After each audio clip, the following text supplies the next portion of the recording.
On the continent of Zunan, within the spiritual paradise of the Dongxing realm, there are many floating lands. The empress of the celestial demon sect is about to get married. Someone announces that the ceremony is about to begin and asks everyone to take their seats, greeting the arriving guests. Inside the ceremony hall, many people gather. Ling Xiaoyao enters the venue and an elder tells him to sit in the VIP area. Other guests notice Lin's presence and comment that he is the third prince of the realm and very talented, but still far beneath the empress. That's still better than Ning Tian, the loser who has been working there for 3 years and is still a 1-star warrior. The young man says he doesn't understand why the empress chose a loser as her husband, but another guest tells him to be quiet before he gets scolded. Meanwhile, at the residence of the empress of the demon sect, Ning Tian comments that he never imagined he'd one day become a time traveler and end up in a cultivation world. He doesn't understand why he's still a 1-star warrior after working for the sect for 3 years. It feels like a complete waste. The protagonist can't believe he's actually getting married to the empress of the sect that day, even dressed in such stylish clothes.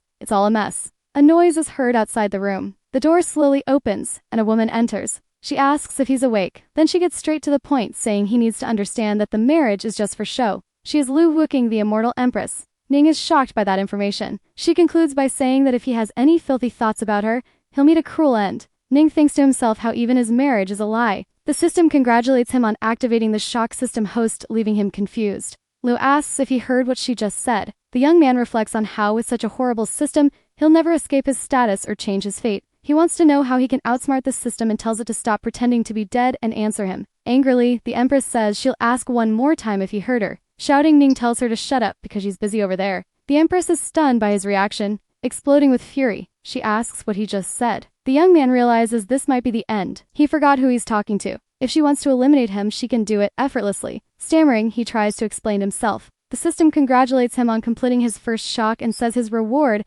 is an aura suppression skill that lasts for 3 hours. He realizes this is how the system works. He got rewarded for talking back to her. He must stay calm. Their status gap is enormous, and even if she wants a fake marriage, means she wants something from him. The MC concludes that this woman won't get rid of him so easily without first getting what she wants. Then he realizes he has the upper hand to earn more rewards. He stands up and stumps his foot in front of her, saying he is her husband and asking if she has any objection to the way he speaks to her. The system reappears, congratulating him on completing an ordinary shock. His reward is a blood pill that restores physical strength and aids his meridians. Mei realizes he has to take advantage of this situation while it lasts, so he says that since they're husband and wife, they should do what couples do. The empress is speechless at his words. The system says he caused another shock. His piddle was automatically consumed, he's absorbing energy 10 times faster, and his martial arts knowledge has increased. The young man closes his eyes, feeling the power surge through his body. He no longer has to feel like trash. Full of rage, the empress asks if he has a final wish and attacks him. He sent flying. What a powerful strike that was.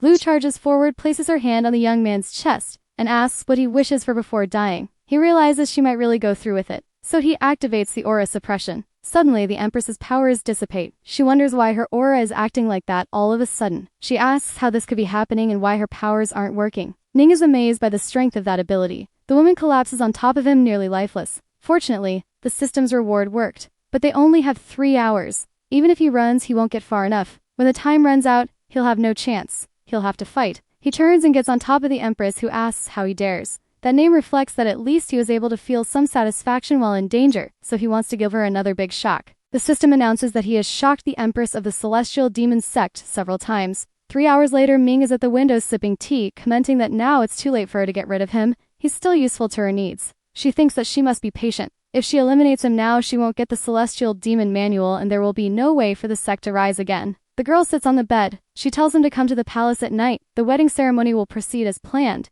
Ning is speechless, and the empress walks away. As expected, he's still useful to her, but it was very bold of him to treat her that way. The system congratulates him on completing the world's shock. His reward is 10 years of cultivation, and he is confused. The host evolves to the 4-star warrior realm. A cultivation level that would take decades is rising rapidly. 1 hour later, the system announces the host has evolved to the 6-star warrior realm. The attribute panel has been activated. The host can now see his stats there, and Ming feels relieved. His promotion is finally complete. He's now a 6-star black warrior with cultivation, martial arts knowledge, and aura absorption increased tenfold. His physique is described as divine, and the young man asks the system to explain that. The system chooses not to respond. Ning says whatever. It still means he can fight back in this world. No matter how useful he is, he won't remain that way anymore. So if his wife is an empress, then one day he'll show everyone that Ning Tian is also capable and strong enough to stand at the top of the world. Shortly after, in the Celestial Demon Palace, 8 generations of leaders of the Celestial Demon sect are gathered, and someone announces the entrance of Empress Lu Wuking. Everyone is impressed. She's someone at the realm of the immortal emperor. She's incredibly valuable as an empress, possessing both beauty and power. Prince Lin thinks about how the empress truly lives up to her reputation,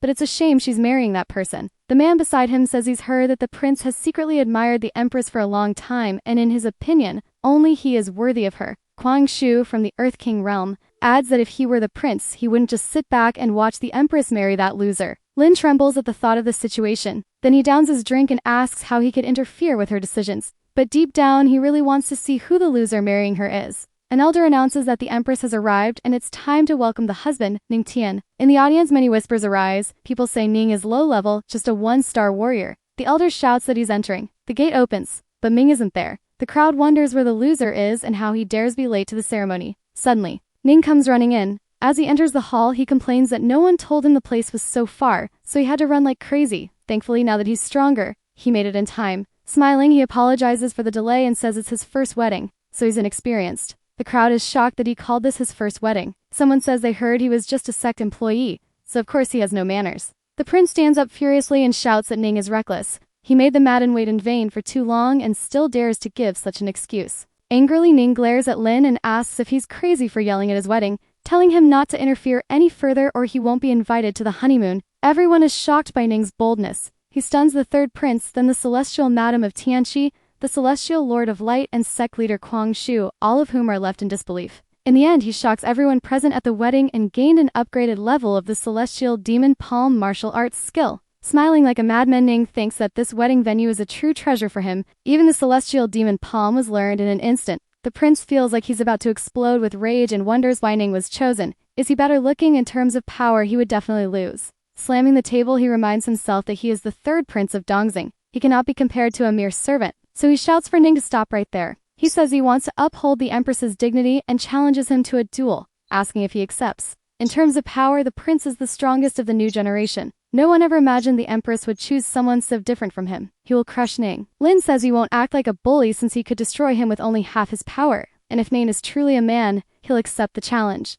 The empress watches the situation unfold, curious to see the next chapter. A master also watches with a smile as he drinks from his cup. Even with just half of his strength, the prince can easily defeat that trash. As long as he accepts, the prince can use it to show off his power in front of the empress. In the audience, one man says that even if the prince doesn't use his full power, he'll still win. Another replies that this will be a great show. Confident, Ning says he accepts the challenge. He can use this prince to shock the strongest person in the room. The prince says Ning must have a death wish. After all, even a small amount of his power will be enough to finish him. He then adds that he wants to see what virtue Ning possesses to deserve the empress. The guests cheer, saying the prince is absolutely right and that she should be with him. Smiling, Ning thinks that since the prince is the one who started the fight, he can't be blamed for what's coming. Since Lin is a distant guest, Ning says he'll let him go first, but the prince mocks him, saying if he starts, it would be unfair, so it's better for the loser boy to go first. That's exactly what Ning was waiting for, so he says he'll go ahead and begin. The young man channels his power and moves to start the fight. Lin says his movements are trash and his aura and stance are pathetic. An elder from the demon sect says it's a shame the empress is clinging to garbage like Ning. Another elder says that lowly servant fell right into the provocation trap. A dragon appears within Ming's aura and he casually remarks that his palm technique really isn't all that great. He strikes with his attack, which is enough to end Lin. The prince says the kid must be bluffing. That move won't even scratch him. At his level, Ning shouldn't be able to generate anything threatening. Ning remains calm and unleashes his celestial demon palm at the prince, who simply watches. Then he realizes that this power is far stronger than he expected. An elder asks in amazement if that is the celestial demon palm, while another is shocked that he has such a technique. The prince thinks to himself that Ning is just a warrior, he shouldn't be able to maintain an earth-level skill. Now Lin must remove the attack and seal it. Using all his strength, he tries to dispel the enemy's strike, but it doesn't work. Nothing works. Terrified, he looks behind Ning, to where the empress stands. He wonders if she's the one suppressing his aura. Lin sees no way out and doesn't understand why the empress is helping Ning. As he's being defeated by the strike, he thinks about how the boy is just trash. A servant, he shouldn't be able to defeat him. A loud crash occurs and everyone is confused about what just happened. Did the prince really lose? The guests begin to question how Ning was able to use a celestial technique from the demon sect. The elders are outraged that he knows that technique and won the fight, bring them all shame. The empress wonders if the boy is truly the key to the celestial demon Manhwa. After all, he was incredibly bold just that very afternoon. She watches closely and wonders if it was really him who made her aura disappear that afternoon. The system informs him that he managed to shock everyone, the Empress, the elders, and the other guests. Exactly the effect Name wanted. Since he shocked the entire audience, his destruction combo is complete. His reward is physical charm. Excited, he thinks that this is a highly valuable skill. Physical charm grants infinite charisma and allows the host to win everyone over effortlessly. After activating his new ability, the girls in the hall begin to fall for him, saying he's amazing and that he makes their hearts race. The men comment that their hearts are melting and ask if he needs a cultivation partner. Everyone is in love with Ning, praising how incredible he is. Embarrassed, he asks what the system is doing and reflects that Lu Wuking is watching everything. When he looks back, he sees the Empress covering her face and wonders why she's not reacting. Could it be that his charm doesn't affect her? Behind him, the prince asks why people are calling him trash. Smiling, Ning stares at Lin. Then he says that yes, he is trash. The audience is stunned that he would call himself trash and question whether Ning has gone insane. He says that as a cultivator, one shouldn't expect to reach success instantly. Then he asks if that's not trash, what is? Salman says it's hard to reach the top in a single step. Another asks if, by that logic, the heavenly sons and princes are useless. Name remains unfazed and says the world is vast and people are small. There must be people in the world capable of ascending the heavens, moving mountains and seas, doing anything. He'd rather be someone who recognizes his place, but the prince is so arrogant with his small accomplishments, he simply proclaimed himself a genius. Consumed by fury, Lin yells and demands to know what Name means by proclaiming himself a genius. Everyone begins to feel overwhelmed. An elder says that judging someone's worth solely by how quickly they progress is a ruthless way of thinking. Another adds that the heavenly sons and princes are treated as geniuses. He's just a lowly servant. No one understands why he's been graced by divinity. In the celestial demon palace, Ning stands before everyone. An elder asked Ning where he learned the palm technique. He worries that if the groom keeps speaking, hearts of the holy sons and princes will shatter. Ning mentions the Buddhist scripture pavilion. He can't tell them about the system. The elder reflects that indeed there are records of the sect in the pavilion and asks how long it took him to master the technique. He starts thinking. If he says he learned it in just 1 minute, that might seem suspicious. So he should say a longer time. Nervously, Ning says it took him a day to learn it.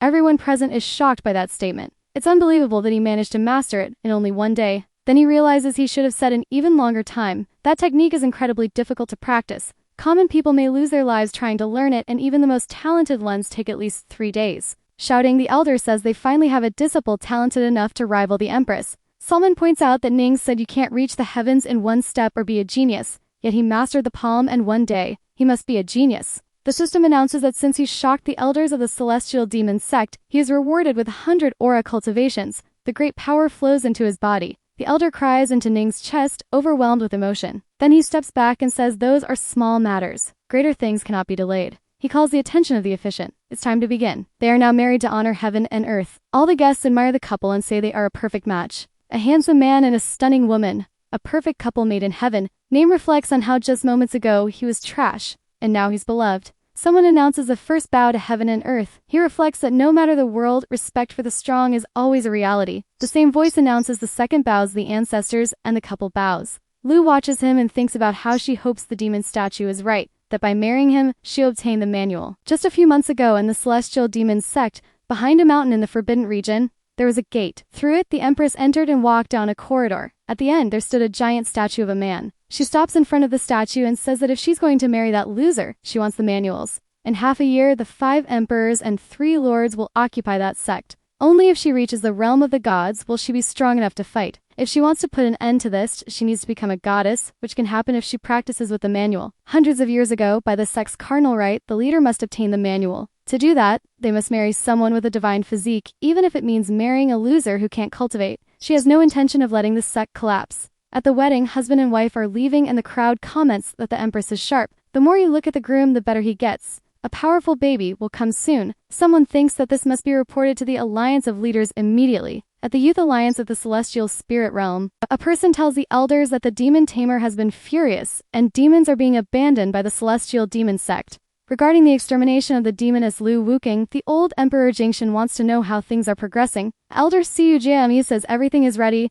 The demoness has no idea what kind of mess is in Qin Feng's head. Another elder says she married some random servant. The emperor says he heard about that too, and that Quan Shu also contacted him. He then takes the physique gem, a spiritual item. Through it, he opens the message from Elder Quan, who says something major has happened. Jingshan asks why he's panicking like that. Quan says Lu Wuking deceived them all. The person she married isn't trash, but a genius. One of the elders says he knew it wouldn't be that simple. The boy's name is Ning Tian. He used to be a useful servant. The master had Lin Xiaowei duel that loser, but Ning defeated the prince with a palm technique he learned in a day. Su comments that achieving that is nothing short of a miracle. Qin Fang tells their leader that this man must be taken seriously. The emperor remarks that unexpectedly the empress has made her move. They need to gather all available information on Ning Tian. The celestial demon sect must disappear, or they'll all be in trouble. That night in the empress's room, Lu and Ning are sitting together. He thinks about how everyone reacted to his divine physique, except the empress. Meanwhile, she brushes her long hair. The young man thinks he needs to wake up. He became her husband out of nowhere. If a system hadn't appeared, he would just be a nobody. Who knows if she ever even visit him in the future. If he wants a foothold in this world, he needs to use his power. So he asks the system to activate physical charm. He wants to take advantage of being alone with her and try to shock her again, to see if she's the same as she was during the day. Smiling, Ming calls out to Lu. Then he says that a single moment on the wedding night is worth thousands of gold coins, so they should do something together. Annoying, she turns to him and says she knows about his special physique and that it doesn't work on her. He reflects that the empress's heart seems unbreakable. Even so, she stands up wearing her pajamas, which leaves Ning flustered and shocked. Boldly, she approaches him and says he wants to do that, but doesn't have the guts. Ning gets stressed out by her words and the empress keeps mocking him. Suvi rushes forward to save his dignity and prove himself to her. But suddenly he realizes he can't move and asks the empress what she's doing. Lewis says she merely suppresses aura a little and tonight, I'll be sleeping standing up. Furious, Ning shouts at her to let him go and challenges her to fight in bed with real swords and weapons, but the girl ignores him. The night goes on and Ning realizes the empress doesn't plan on letting him go that night. There's no way around it. The gap between them is too big, but he will train and sooner or later, he'll show that he's the greatest of all. The system announces that his cultivation has increased threefold. The next morning, Ning grumbles that Lu was extremely rude and made him stand the whole night. He cultivated all night and became a 7-star black warrior,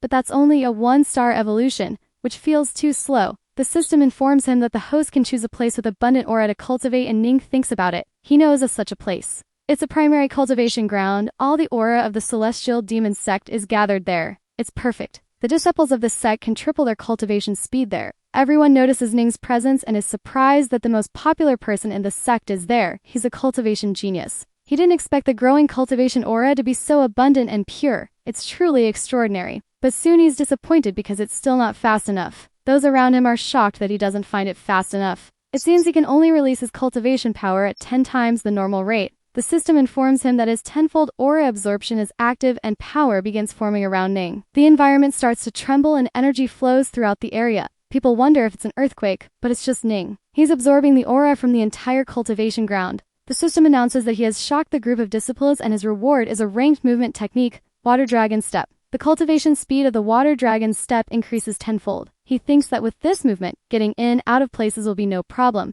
Now he has plenty of aura stored in his body, but without new abilities added, his strength hasn't increased. So he approaches a female disciple and asks where the sex techniques are kept. Excited, she calls him Patriarch and answers that they have a scripture vault, which happens to be open today. He thanks her and leaves. But quickly, he stops and asks what she just called him, Patriarch. He wonders how he can be a patriarch when he's only in his early 20s, but she explains that those are the sex rules. Whoever marries the empress is the patriarch. Smiling, Ming comments that patriarch sounds too old and thinks senior brother would be more fitting. The girl falls head over heels for his words. Everyone melts for him, so Ning says he won't disturb their cultivation any longer. But since he drained all the aura from the area, they can't keep cultivating. Ning heads to the scripture vault of the celestial demon sect and finds a massive line. So he asks if everyone there is going into the vault, saying it'll take centuries at that rate. A man starts to reply, but then realizes it's the patriarch. Everyone falls in love with him and starts letting him through, calling him handsome and amazing. You really is charming. Not only did he win the empress, but also the hearts of many disciples. The guys wish they had even a tenth of his charisma.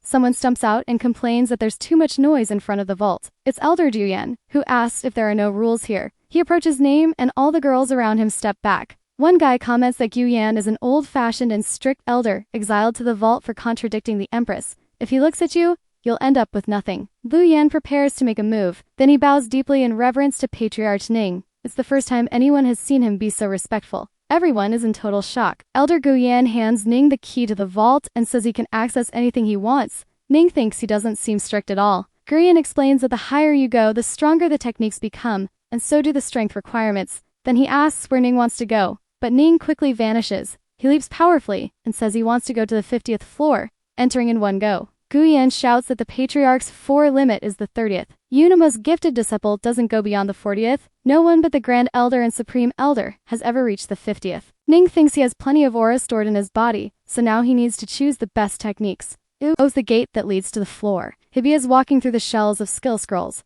The more spiritual veins they contain, the faster aura grows and the more strength increases. But even with his body full of aura, he can only open a dozen spiritual veins, which isn't enough. Then he sees a scroll glowing in front of him and wonders what it is. It turns out to be one of the advanced earth techniques, Demon King technique. He decides that's the one he'll learn and opens the scroll. Then he uses his comprehension boost to learn the technique quickly. The system informs him that the host is comprehending the Demon King technique. Its elementary level has been achieved, and the technique has been upgraded to its maximum level. Ning feels all the power coursing through his body. His body and eyes begin to glow. Suddenly, there's a massive explosion. Outside, the crowd is stunned. The patriarch found an incredible technique. Guvian wonders how much he can endure at once. Using the vault key, Guvian contacts Ning, calling out to him. He explains that the plaque allows anyone inside the vault to communicate with the outside world. Since he saw something strange happen, he became worried about the patriarch. Ming says there's a problem. Too few spiritual veins are opening. Calmly, Gudian tells him not to get discouraged. Normally, opening more than 10 spiritual veins is already good. But Ning is disappointed because half of his aura remains unused. He opened only 100 spiritual veins. The elder is stunned and shouts that 100 veins is the limit of the Demon King technique. Only a celestial level beginner could achieve that, especially in just 30 minutes. It's incredible. The system announces that he has shocked Elder Guyan, so he has been rewarded with a Divine Record technique, which helps unlock the Divine Physique. Another scroll appears. The martial arts of that world are divided into 5 categories: Divine, Heaven, Earth, Black, and Yellow. The Divine Record is the strongest Divine tier ability, so Ming asks the system to cultivate the Divine Record. The system boosts his comprehension power by 10 times so he can understand the Divine Record. Several powerful points emerge around Ning, and he wonders why his aura absorption has suddenly stopped. Suddenly, something takes him by surprise. He feels an unbearable pain. Unexpectedly, cultivating a divine technique dissolves his previous spiritual veins. It's as if all his bones are being shattered and rebuilt from scratch. The system announces that the host has achieved 30% comprehension of the Divine Record. His Divine Physique is now active and the spiritual veins are about to be opened. He thinks that even with his comprehension increased tenfold, he was only able to absorb 30%. He wants to see how many spiritual veins this divine technique can unlock. From inside the vault, powerful lights shoot out and someone asks the elder what's going on. Guyan replies that it looks like the divine ocean. When cultivating, aura gathers like a stream. The more aura present, the better it is for cultivation. But only when a massive amount of aura gathers does an ocean form. The patriarch must have extremely high cultivation talent. The power name releases surpasses the walls and ceiling of the building. Someone shouts that the patriarch and his spiritual ocean are rising toward the heavens. From below, it's possible to see Ning bursting out through the top of the vault in an explosion of power, trying to absorb all the aura of the celestial demon sect. Guyan yells that he's too young and that's far too much aura. It's impossible for him to absorb it all. The Supreme Elder arrives flying through the sky, saying it's a reckless move and asking who is trying to steal the aura of his sect. Everyone is shocked by his appearance. After all, he had been in seclusion. Selma comments that he must have succeeded and reached the realm of the immortal emperor. The Supreme Elder lands on the ground, furious, and everyone greets him. Gudian congratulates him, saying that now both he and the Empress possess emperor-level power. No one will dare eliminate the sect. But the old man is filled with rage and shouts that he didn't succeed at all. He was on the verge of advancement when his aura was suddenly absorbed. Then he asks who's causing this mess. Gudian comments that since the elder was gone for a year, he's out of the loop. That's the patriarch. The old man is shocked that Lu got married, then asks who her husband is it the emperor of the divine palace or the lord of the celestial mist? But it's neither. It's a member of the sect. He's stunned and yells that no disciple could possibly be worthy of her, that marrying someone like that is wrong. Amidst the chaos, someone says the young man is certainly worthy. It's the Empress, who has arrived at the scene, making everyone bow in her presence. Angrily, the Supreme Elder says she's a bad girl. The Righteous Alliance has their eyes on the sect and could invade at any moment. She should have chosen a powerful husband. She responds that he should watch his words. She's still the Empress and he shouldn't concern himself with her personal duties. The old man reluctantly agrees. Someone whispers to Guyan that they never expected the Empress to show no mercy to the Supreme Elder for the sake of the patriarch. High above, Ning is in contact with the power while meditating. A man shouts that the celestial lightning thunder is forming and someone asks if the patriarch is cultivating a new ability. Uyan wonders how it came to this. Ning appears calm as he evolves. The Supreme Elder yells that this isn't just any lightning, it's the thunder dragon forming and crossing the spiritual ocean. He's using it to open more veins. Then the elder asks the Empress if her husband is really just a mere disciple and says that with that talent it's very possible he could reach the Emperor realm one day. Please, the Empress wonders if Ming created all this chaos just to open more spiritual veins. And if so, He's closer than ever to divine power. Pointing upward, someone shouts for everyone to look. The spiritual ocean is darkening and being drained. Ning is serious before the massive dragon that formed. If the aura isn't enough, the thunder dragon will cause Ning to explode and perish. The Empress heads toward him and tells the Elder to watch from there. She will protect him. Then she begins to use her power to restrain Ning, who descends. He hadn't expected that transforming the thunder dragon into spiritual veins would require so much aura. The Empress is caught off guard and he begins absorbing her aura by force.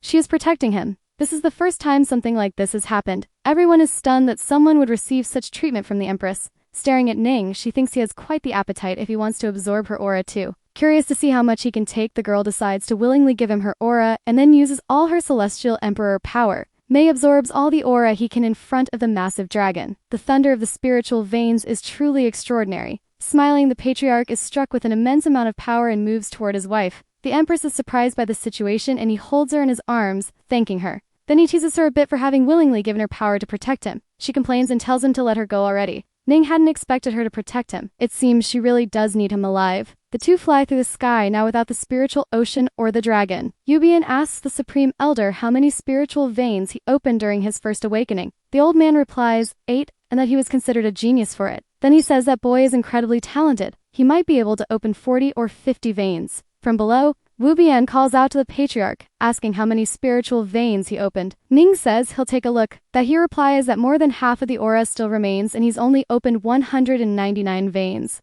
The Supreme Elder and Gu Yan are stunned by that number. That's an enormous amount of spiritual veins. Meanwhile, at the imperial court of the Dongxing Kingdom, the healer Chan Leo informs the Lord that the thunder tribulation came from the celestial demon sect. The emperor of the Kimen Lin Ba complains that ever since his son returned from that sect, he lost his spirit and can never be healed by medicine. Furious, he tells Tan Leo to contact the Righteous Alliance so they can discuss the urgency of destroying the celestial demon sect. The healer tries to mention that the Empress is there. Even so, Lin Ba doesn't seem concerned. The sect is in Dongxing territory and growing stronger. If they're going to eliminate it now, it might be too late later. Elsewhere, 3 old men stare at the sky. One of them, Changshen, says that lightning tribulation might mean the Empress is ascending to the divine realm. Another says it doesn't seem like the divine realm, that if she is broken through, then it means they would lose if they tried to invade the sect within 6 months. Changshen agrees but says the Empress couldn't have become a goddess. She wouldn't be able to ascend through the divine realm. They should remember the Throne King's battle. Many real emperors exhausted their lives trying to become gods, but in the end they failed and died filled with regret. The old man behind them says that thunder tribulation was extremely intense this time. It might have alerted the entire realm. They need to know what caused it. Finally, Jingshan says that it doesn't matter where it came from. What matters is that the Empress is involved. They must deal with the sect as soon as possible. At the sect, the Empress and Ning land on the ground before everyone. The Celestial Elder, shaken, thinks that he never expected such a person to appear in his sect. That boy will be a powerful weapon once he reaches the celestial realm. In a single motion, Lu grabs Ning's shirt and pulls, ripping it completely. The young man becomes embarrassed and says they shouldn't be showing off in public. There are many disciples around, and they cover their eyes to avoid seeing the scene. But the Empress remains unfazed and, with her hand on his chest, uses her magic on him. He falls to the ground weakened and asks what that was. The woman says there was still hidden damage in his body and that she helped him with it. Ning is confused. Then she says it seems like his wife is worried about his health and wants to see him well. He mocks, saying he's touched by that. But before he can finish speaking, he's caught off guard. Tired of the boy's nonsense, Lu throws him far away with her power. Huiyan asks if the patriarch will be okay, and she replies that she didn't even use 10% of her power, so he'll live. Then she looks at everyone with a threatening gaze and says that they are all forbidden from speaking about the events of that day.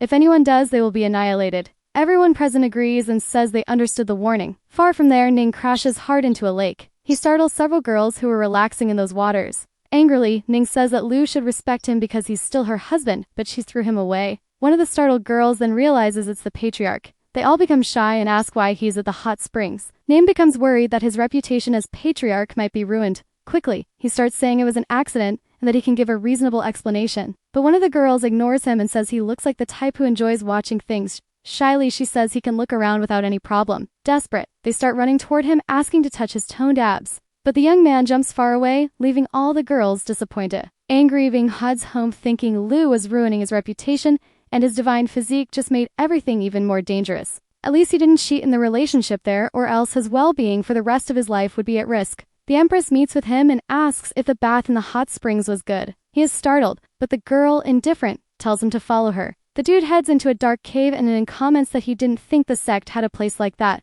The Empress says that this is a forbidden region of the sect, the heavenly demonic cave, where the spirits of all the former leaders reside. The young man is confused. She thinks that as long as she can get the manual to become a goddess and break the divine realm, the sect will no longer be terrorized by any monster. Then she asks Ning Tian to do something for her and the boy asks what it is. Serious, she says she wants him to pour some of the essence of his blood on the stone of that giant statue. Ning doesn't understand what she means. The essence of blood represents the purest cultivation energy. Pouring it like that is used to control another person. Sensing his concern, the Empress says she won't harm him. If that were her intention, she would have done it long ago. He thinks that what she's saying is true. If she wanted to eliminate him even with this system, she would have already done it. But it's strange that she married a servant. Now she's asking him for something, so it must be very important, perhaps something that involves the whole sect. In the end, Ning agrees and says he'll do it. He wants to see what the Empress desires. Using his magic, he materializes the essence of his blood and casts it onto the stone statue. As it lands on the statue's forehead, its eyes begin to glow.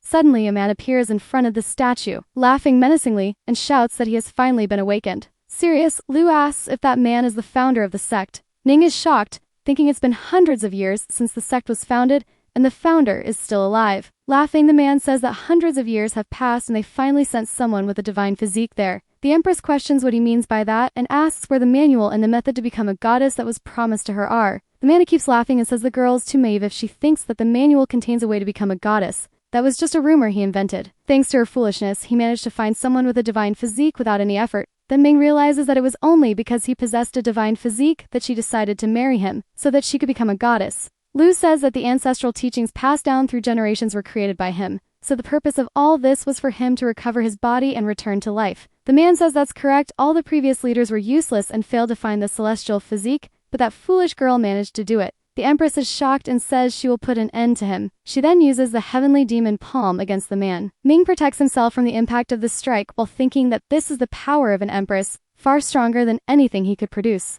The man transforms into a kind of mystical smoke and says that even if she had the cultivation power of the immortal emperor, she still wouldn't be able to defeat him. Even so, he is still in spiritual form, so he won't be foolish enough to confront her head-on. His target is someone else. He then begins to move toward Ning. The young man realizes the spirit's goal is to take over his body. He opens his arms and yells for the man to come at him. The Empress tries to run over and stop it, saying this is a terrible idea. She screams for him to get out of there, but the spirit says there's no way to leave once he's entered. As he navigates inside Ning, he says there are rumors that the divine physique is the best for cultivation. All other physiques are inferior to it. He continues navigating through Ning's body and then comes across his spiritual ocean, which leaves him stunned. It seems Ning has incredible cultivation talent, so the man considers himself lucky to have found him. He wonders where that thunder in the spiritual sea is coming from. Then he encounters the thunder-driving spiritual vein. He had never seen a cultivator with spiritual veins that transformed into the thunder dragon. Since ancient times, thunder and lightning have been the enemies of the spirit.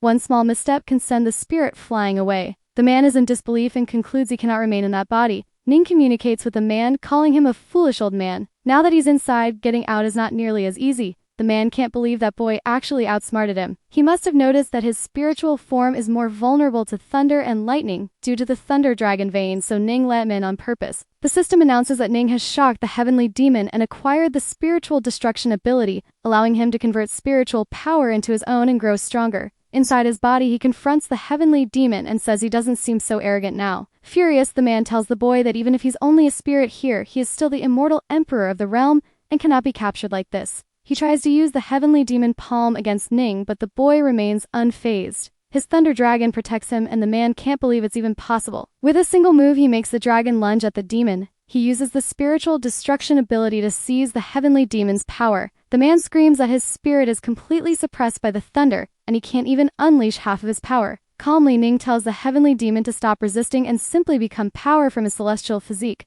The man screams that Ning is just a boy and that he's going to annihilate him. But the boy remains unfazed and tells the dragon to devour him. In a swift motion, the dragon bites into the demon's spirit and completely consumes it, while he screamed that he doesn't want to dissolve inside Ning. Now the man is merged with the boy, giving him his power. The Empress remains shaken by the fact that the manual to become a goddess was just a rumor and the whole thing a lie. Ning seems to be in a spiritual trance and Lu wonders what to do with him. She can't let him live. Even so, she decides to help Ning, since she doesn't want to see him consumed by the demon before her eyes. She prepares to help him, but the dome surrounding him breaks, and the boy comes out of his trance before she can do anything. As soon as he comes out, he calls for her, and the girl is stunned that he wasn't possessed. Then she yells that the man was a powerful cultivator. the immortal emperor of the realm. While Ning is just a black warrior, there's no way he absorbed the demon's spirit. Laughing, the boy says that with all this spiritual power, he'll gain a lot of aura. The system informs that due to the difficulty of the absorption, self-destruction is imminent. Upon seeing this system message, Ning begins to panic. Then he starts burning from the inside. His spiritual ocean is as hot as lava, and screams that he's going to explode.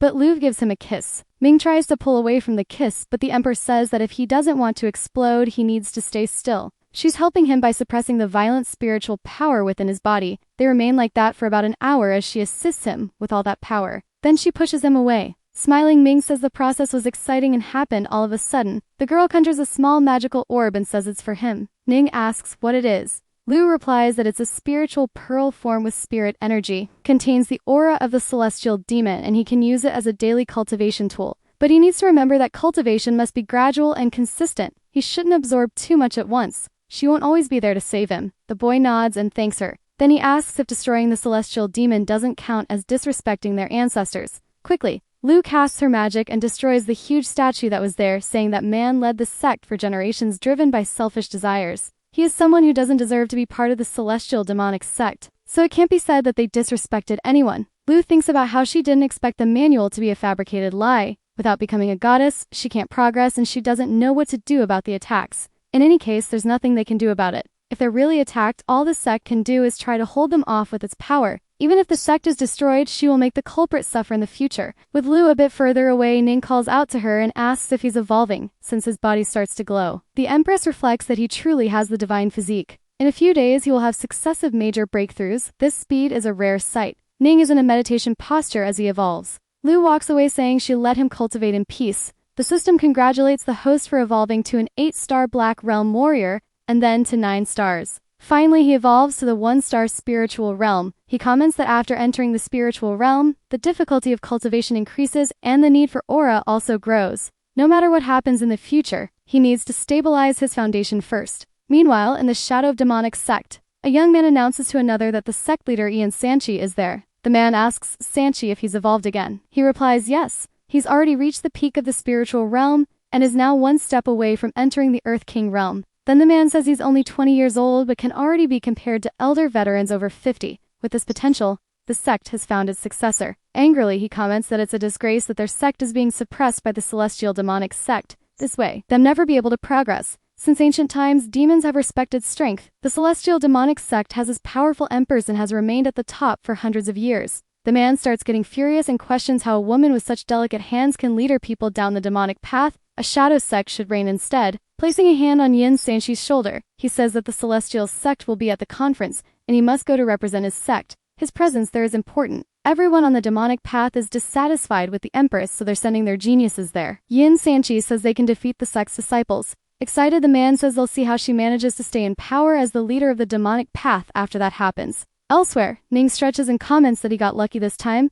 The celestial demon was only in his spiritual state. He was able to defeat him. According to what he's heard, various forces are constantly clashing. They'll definitely face dangerous situations in the future. He looks at the pearl and reflects that the Empress is right. There won't always be someone there to save him when he's in trouble. The system informs that the full moon night is filled with aura, a great time for cultivation. Ning comments that he needs to work hard and grow stronger as soon as possible. Late at night, people are amazed to see the patriarch at the top of the cliff cultivating under the moonlight. A girl comments that instead of spending the night with the Empress, he's cultivating, which shows how hardworking and incredible he is. The men shout that their patriarch is working so hard. How could they possibly fall behind? They must cultivate as well. The system announces that he has shocked the disciples and motivated them to cultivate. The reward is a 10-fold increase in aura absorption speed during the full moon. Ning opens his eyes and wonders why they were so shocked. But he soon ignores the disciplines and returns to focusing on his cultivation, beginning the 10 times faster absorption of full moon aura. While he's at the top of the cliff, someone yells that even the moonlight is being drawn toward the patriarch. Suddenly, an elder appears and asks what all these people are doing gathered in the middle of the night. A girl asks the grand elder to speak more quietly so as not to disturb the patriarch's cultivation. The old man is confused, but when he looks up, he is stunned. Then he shouts that this can't be real, that the patriarch is cultivating and those other bastards are too. Someone tells him to be quiet while everyone is cultivating. At the top of the cliff, Ning sits peacefully in a meditative pose. He's using the pearl Lu gave him to cultivate and increase his power. The host has evolved to the 2-star spiritual realm and reflects that this is good.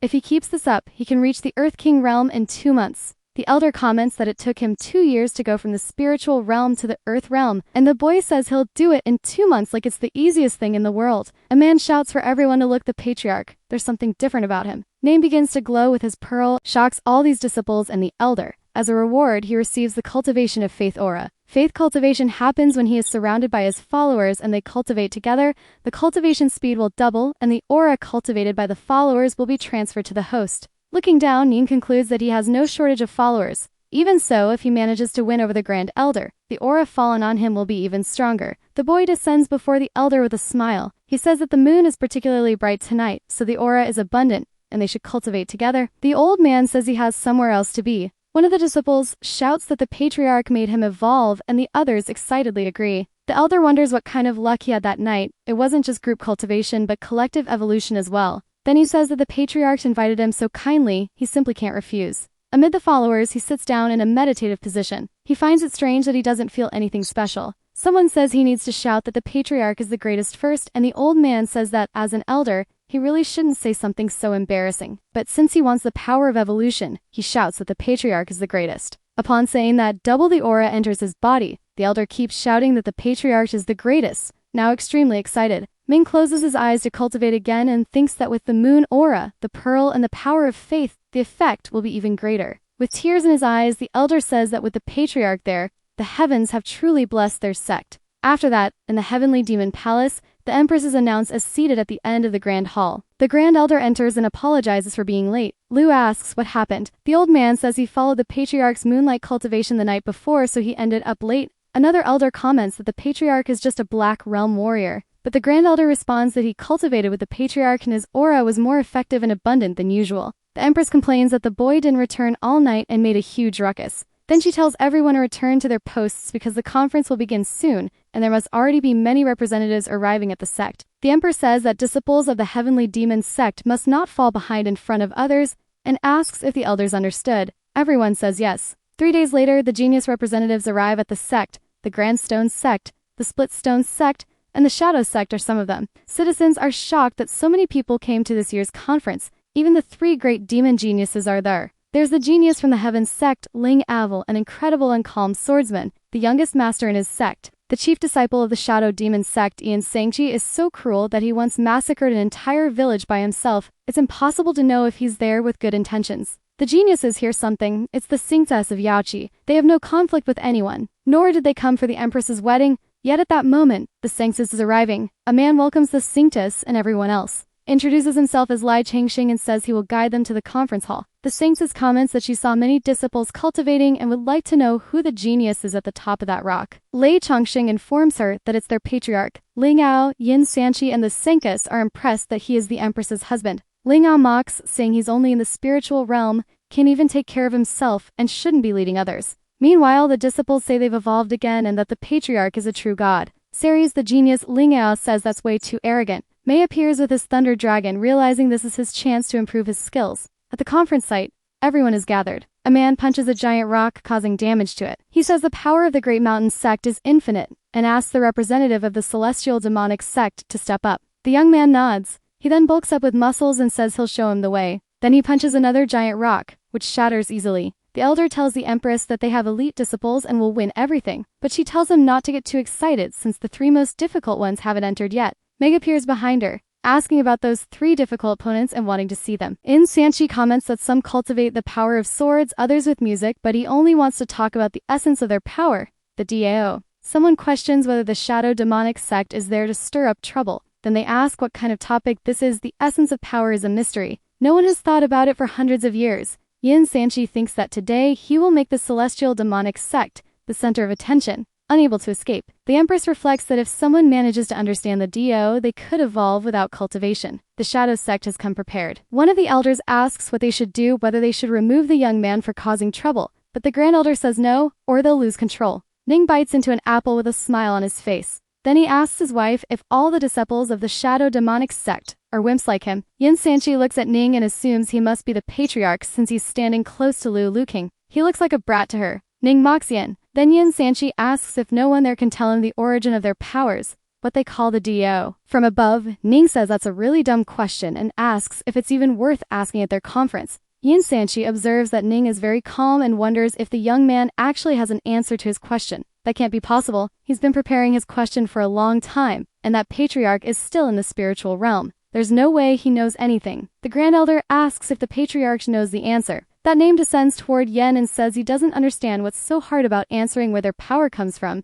and tells him to take a good look. The patriarch steps onto the main stage and the disciples go wild, shocked by his action. Mocking, Yin Sanchi says he's young and low level, and questions whether the sect really wants to send him to answer the question. Ning says it's not about age. Ling Lo comments that it's stupid to call that question simple, and that the patriarch is probably just spouting nonsense. Then Ning says he's going to show Yin what they call the DAO, the origin of all their power. It says the DAO has no sound, no form, no scent. A bird lands on his hand and he continues, saying it is vast without limits, yet empty like the void. The DAO created everything in heaven and on earth. It is the energy that governs everything in the world. In the audience, a disciple shouts that, as expected, the patriarch knows the DAO is very profound and everyone starts praising him loudly. The Saint Test thinks about how valuable he is to be a legendary patriarch. He stabilized the situation with just 2 sentences. Outraged, Yin asks if he thinks he can get away with saying a few words that no one understands, and Ming says it's rude to be impolite like him. He then tells Yin to listen closely because there won't be another lesson like that again. There are 300 paths, each with its own understanding, so he tells them to take the sword Dio as an example. This path uses sword intent.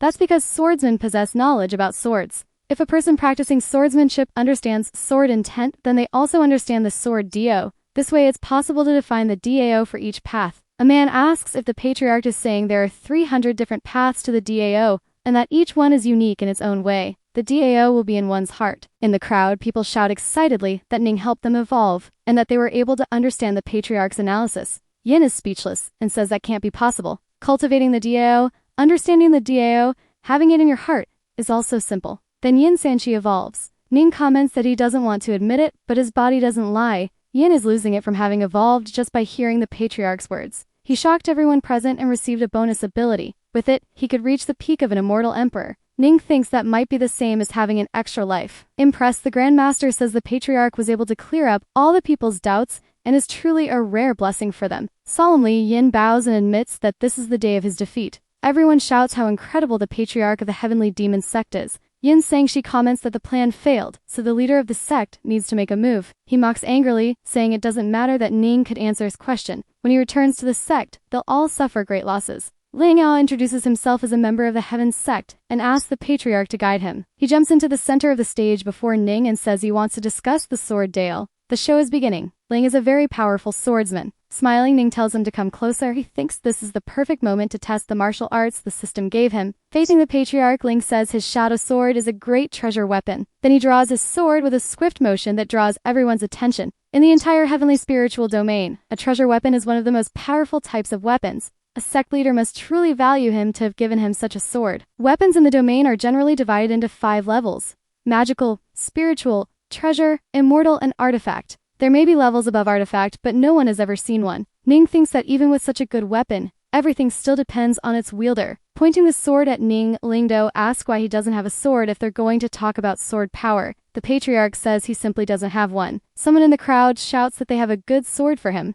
Another asks the patriarch to use theirs, but he doesn't want any of them. Even though he doesn't have a physical sword, he has another option. His aura shapes itself into a sword, and Ling Ao is impressed that he was able to mold it so perfectly. He acquires the dragon's sword. A massive bluish dragon appears, scaring Ling Ao. Such a fierce sword, it's like a blue dragon emerging from the mountaintop. It's incredible. Smiling, Ning dismisses the dragon and says his hand slipped. He's never understood swords and still needs more practice to master it. Ling Ao says the patriarch's level with the sword is on another plane. He really is someone superior. Seeing no way out, the man decides to surrender, saying he lost that challenge. The crowd once again goes wild, shouting how amazing the patriarch is. As the young man walks away, Ming thinks that at least he got to test his magical sword on someone. Legao asks if Her Holiness will take the stage as well, but the girl says she's not there to discuss the source of their power. Suddenly, some kind of magical movement occurs. Ming thinks this is bad. His aura is being suppressed and he can't move. He starts trying to figure out who it could be. It's a cultivator from the Immortal Emperor realm, but it can't be Lu Woking. Nervously, Ning wonders who it might be.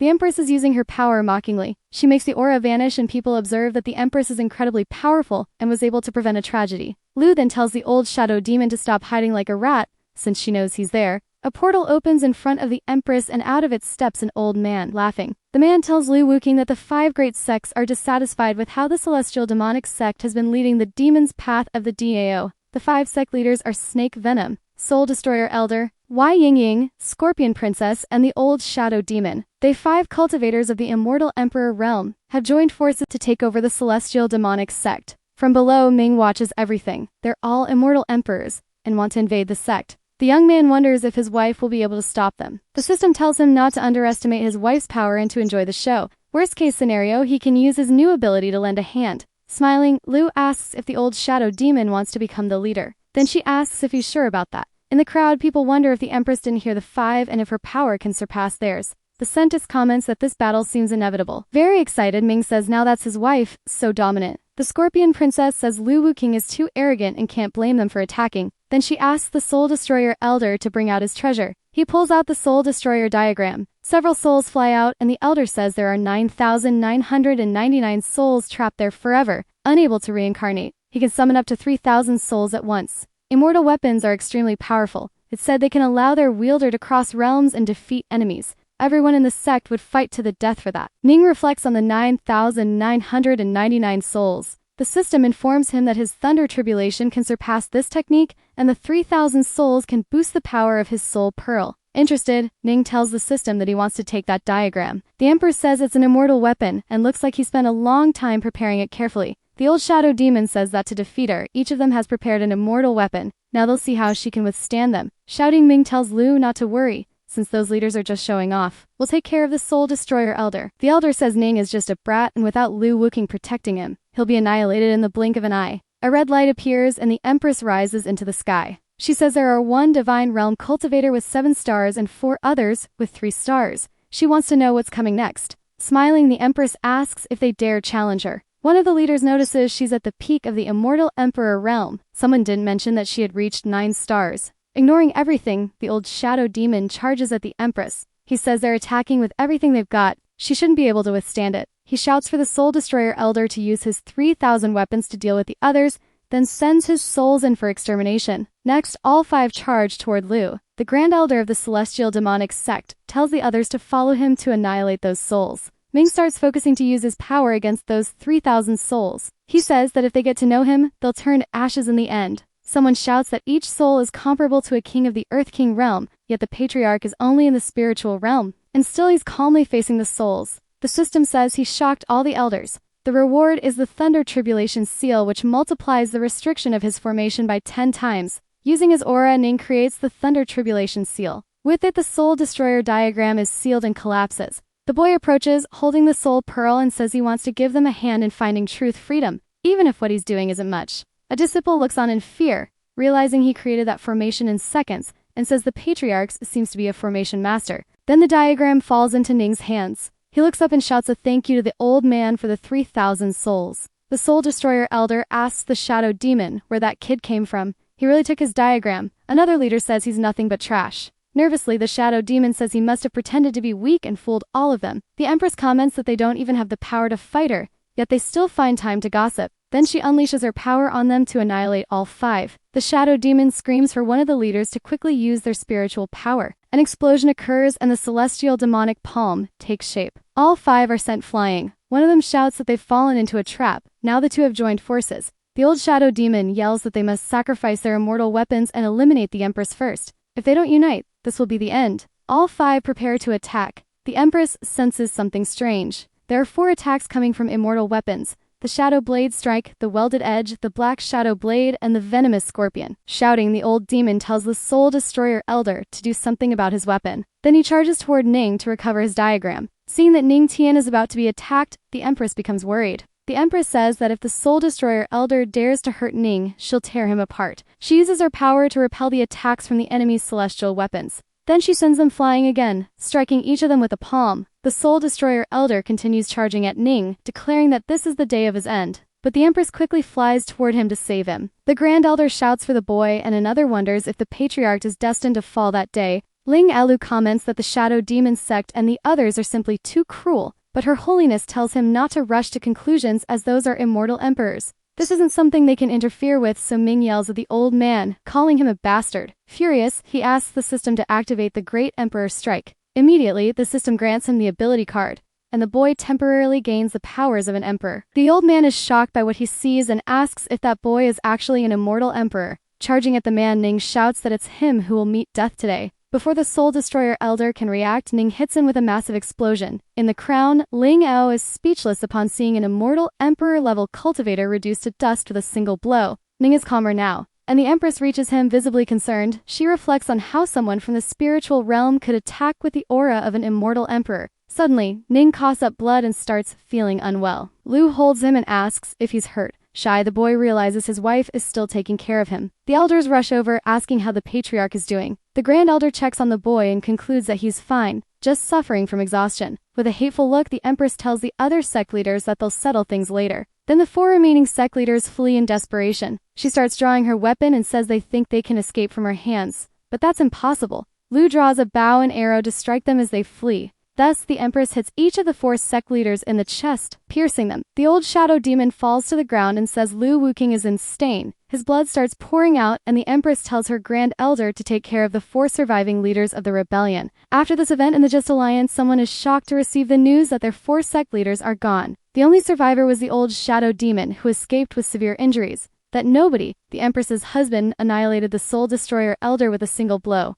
The old man says Lu is at the peak of her power. How many could provoke her now? As for the useless one, she should give him some protection. Still, now everyone knows he exists. Then the elder says that's no excuse. When the leader of the celestial palaces of the Void God emerges from seclusion, Lu won't be able to oppose him. He orders his subordinate to inform everyone that disciples must be sent out for training, and if they encounter anyone from the Heavenly Demon sect, they must annihilate them. 3 days later, in the Heavenly Demon sect, Ning is lying on a rock above the lake. He wakes up and wonders if he's still alive. He feels like his entire body is about to fall apart. He thought he met his end at the hands of that old Soul Destroyer. The Empress approaches and says it's already been 3 days, then asks if he really hadn't woken up yet. The boy looks at Lu. She comments that no matter how long it takes, she will wake him up. Feeling giddy, the boy thinks she's harsh with words but soft-hearted. He decides to pretend he's still asleep to surprise her. For the first time, he looks carefully at his wife. Before he had been in such a rush, he hadn't even noticed her properly. Lu says that his celestial physique can activate the healing aura of the lake and speed up his recovery. Then she notices that the young man's heart is beating rapidly. The Empress wonders if his injury has worsened, again concerned. Ming's nose starts to bleed, and she asks if it's possible for an unconscious person's nose to bleed. Then she realizes the truth. He had been awake the entire time. Playfully, Ming says good morning to his wife and asks how she slept last night. She replies that she couldn't sleep comfortably without him. The young man gets shy at her response and says she's very cute. The girl says his tongue is smooth, and now that he's awake, it's time to change clothes. Then she asks him to follow her. The young man wonders if she's being shy. He didn't expect his wife to have such a charming side. Confused, Ning asks Lu where they are going. Someone shouts that they are greeting the patriarch. All the Sipes disciples are there, congratulating the patriarch and thanking him for saving the sect. The host shocked everyone. His cultivation level increased and his energy was restored. The system informs him that his energy absorption is increasing. He thinks it's incredible. It doesn't just count as aura, it's also possible to store energy to use in attacks. The Grand Elder says, excited that they were worried about Ning and are happy he woke up. Another comments that the patriarch annihilated the enemy with a single blow. In her hands, the Empress holds the acquired immortal weapons. The Wind Dragon's Spear, an emerging weapon like a dragon, with immeasurable power. The Black Tortoise Shell. It is dark and indestructible. The Red Sky Sword, potent like a blazing flame. The Emperor says that Ning Tan helped with the annihilation of the 4 sects, and the Celestial Demonic sect is grateful, so he may choose one of the weapons. Ning thinks about taking all 3, but with his current strength, he wouldn't be able to control them, so he decides to choose the Red Sky Sword, which is a mid-level immortal weapon. The young man takes the sword and says it is the chosen one. With that deep aura, it truly is an extraordinary weapon. Using his own blood, Ning establishes a blood contract with the weapon. All of this so the sword recognizes its master. Someone says he is worthy of being the patriarch. The blazing flame aura is very strong. Looking at the blade of his sword, Ning connects with it, and a flaming dragon is formed. Everyone notices that this is a tremendously powerful reaction. No one imagined that the patriarch's sword would be that incredible. Suddenly, the aura begins to weaken and the sword seems to become a spiritual or a weapon. Then the Empress explains that the Red Sky Sword behaves like that. Its level changes according to that of its master. The master's strength determines its strength. The stronger he becomes, the stronger the weapon will be. It will all depend on Ming's power. The young man thanks his wife and reflects that as long as he keeps evolving, there will be no limits, and soon the sword will be as strong as an immortal weapon. Looking at the young man, Lu says she has something to ask. Serious, she questions where his great emperor's strike came from. She knows that with his physique, he shouldn't have been able to do anything like that. Ning thinks that even if he can trust Lu Wuking, the system is involved in that, and if anyone finds out about it, he'll be in danger. Lowering his head, he says he doesn't want to lie to her, but he can't answer. Disheartened, Lu says that if he doesn't want to tell, he doesn't have to. In short, secrets may not be exposed, but there will always be someone greater and stronger. Relieved, Ning thanks his wife for her understanding and will tell her if there's a chance in the future. An elder calls out to Lu and says that the Sanctus of Yaki is requesting an audience. The Empress tells them to ask the Sanctus to wait in the hall. She'll be there shortly. Some time passes and the two meet in the main hall. The Sanctus says that, at the request of the great Queen Mother of the West, she's there to retrieve the celestial mirror from the sect. Lu says the celestial mirror is a precious treasure of the celestial demonic sect and asks why the Queen Mother wants to borrow it. Then the Sanctus explains that this involves a secret of the Holy Land of Yaki, so she cannot speak of it. But in exchange, they wish to offer an elixir of immortality. Curious, the Empress questions whether the Holy Land of Yaki is really willing to give up even their elixir just to obtain the celestial mirror. The Sanctus explains that in their land there is an immortal lotus flower that blooms every 10 years, full of spiritual energy, for which the elixir of immortality is extracted.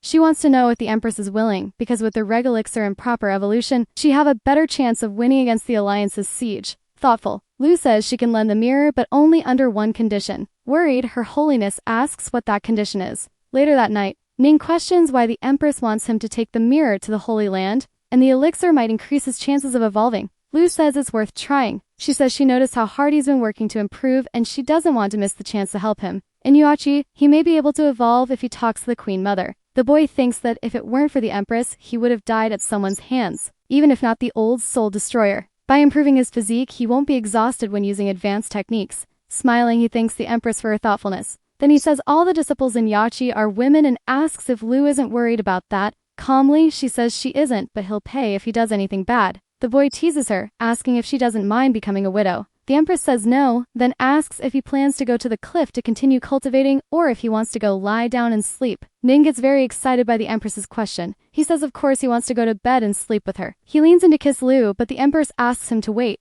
Turning her face, she says he doesn't have permission to do that with her, because the girl isn't ready yet. Even so, she can still sleep in his arms. In the Celestial Demon Palace, someone comments that the Patriarch wasn't on the cliff the previous night, so he must have cultivated somewhere else. The boy tells his wife that no matter where he is, he always has to work hard. The Empress asks the Grand Elder to fetch the celestial mirror. He pulls out the sect's treasure from a small pouch. Nothing can be hidden from that mirror. Then Lu asks Ning to give her his hand. She says she will engrave some information on his hand so he can control the mirror. It holds the Emperor's power and can't be taken from him. Closing his hand, the boy gains control of the celestial mirror. His wife tells him he can now go to Yaki with Her Holiness. Her Holiness calls for the celestial Pegasus. A flying horse enters the hall and she asks Ning Taiyan to hop on. They both mount the creature together, but Ning complains that the space is too tight. The ant says he's grateful for Her Holiness's kindness, but he can't ride the horse with her. The girl is shocked, as many men would love to be in that position. To solve the problem, the Empress summons the spirit Sparrow Father. Ming covers his eyes from the brightness.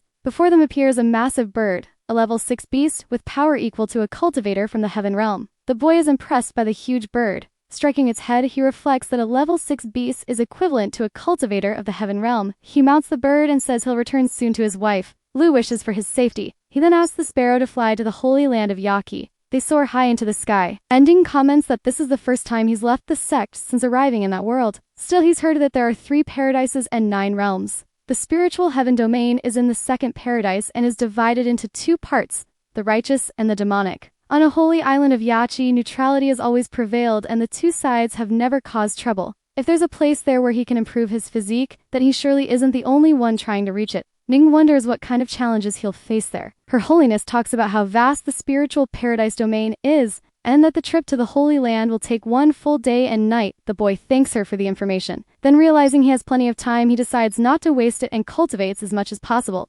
Curious, Her Holiness asks why there's such a rich aura at such a high altitude. When she opens the curtain, she sees Ning cultivating and asks if he's really just in the spiritual realm even while producing such a strong aura. The system announces that he has shocked Her Holiness and is rewarded with a DAR of 3,000. Ning continues his cultivation. They continue flying through the sky. Day turns into night. Ning is still on the sparrow, cultivating. The system informs that he has evolved. He reaches the 3-star spiritual realm, that advances to 4 stars. After accumulating aura for a few days, he finally evolves 2 minor realms at once. Meanwhile, in the Holy Land of Yachi, a woman welcomes guests, saying that the Queen Mother sent Yauk to guide them. One of the guests thanks her, but before he can say anything else, a sudden wind arises. It's the same Tess and Ning arriving from the sky. As soon as they land, the Singses informs the patriarch that they've arrived in the Holy Land of Yachi. He replies that the place is very beautiful. Yaka asks who that young man is. Then the Sanctus says he is the patriarch of the celestial demonic sect. The girls are impressed that he is the legendary and famous patriarch. They didn't expect him to be so handsome and young.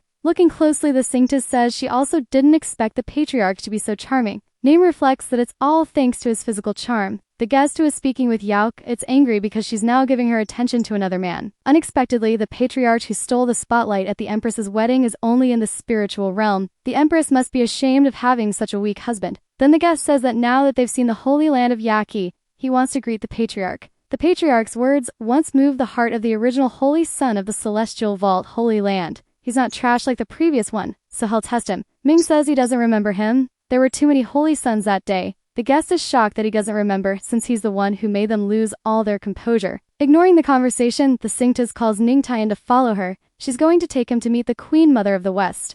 As they walk, Ning wonders what kind of person the Queen Mother of the West might be. The pair enters the palace of Yachi. He's impressed by the reception. There are several disciples playing instruments. The Queen Mother of the West enters the hall and asks what opinion the legendary patriarch has of the Yachi palace. Observing the Queen Mother, Ning concludes that she seems to be an immortal empress. He greets the Queen Mother of the West while thinking she's quite young. He expected an older woman. Then the Queen begins speaking, saying that at first she thought the Empress was crazy. She removes the veil covering her face and says that looking closely, seems her husband is quite good. Ming's heart begins to beat faster and he becomes confused, not knowing why he's feeling so emotional. The system informs him that the Queen Mother has a fox-type physique that is extremely seductive and is the natural enemy of the divine physique. Only by using his power can he resist the charm. So the young man activates his divine physique to resist the seductive one. He remains red and sweating, needing to relax. The Queen Mother thinks it's strange that even the strongest cultivators of the celestial realm can't resist her physique. Yet Ning, who's only in the spiritual realm,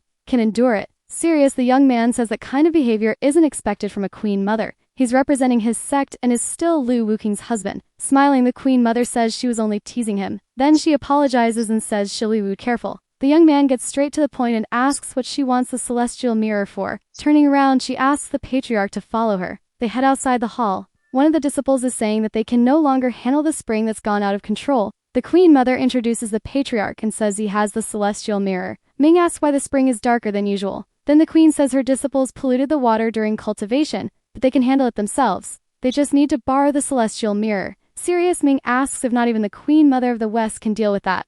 She replies that despite her power, she doesn't know how to handle something like this. The young man reflects that they seem to be hiding something from him, but whatever haunts the Holy Land isn't his concern. He's there to fulfill his mission. He asks if it's enough to use the celestial mirror on the spring and begins handling the weapon. The Queen says yes, but the mirror is an immortal weapon. She asks if the patriarch is really qualified to handle such power. Handling the mirror, he says that the Queen Mother is underestimating him and his wife. Ever since his wife embedded it into his body, he's been qualified to use the celestial mirror. Observing the young man, the Queen Mother notes that the patriarch of the celestial demonic sect has a spiritual ocean while still in the spiritual realm and possesses 199 spiritual veins. The system announces that he has shocked the Queen Mother and the elders, and as a reward he receives a powerful physique card. From above, Ning uses the mirror on the lake. He reflects that the aura gushing out from the spring must be what the Queen Mother wants to keep hidden. Using his power, he also wonders if this dark aura is what's resisting him. Seriously tells the mirror to illuminate Yakshi and cleans all impurities.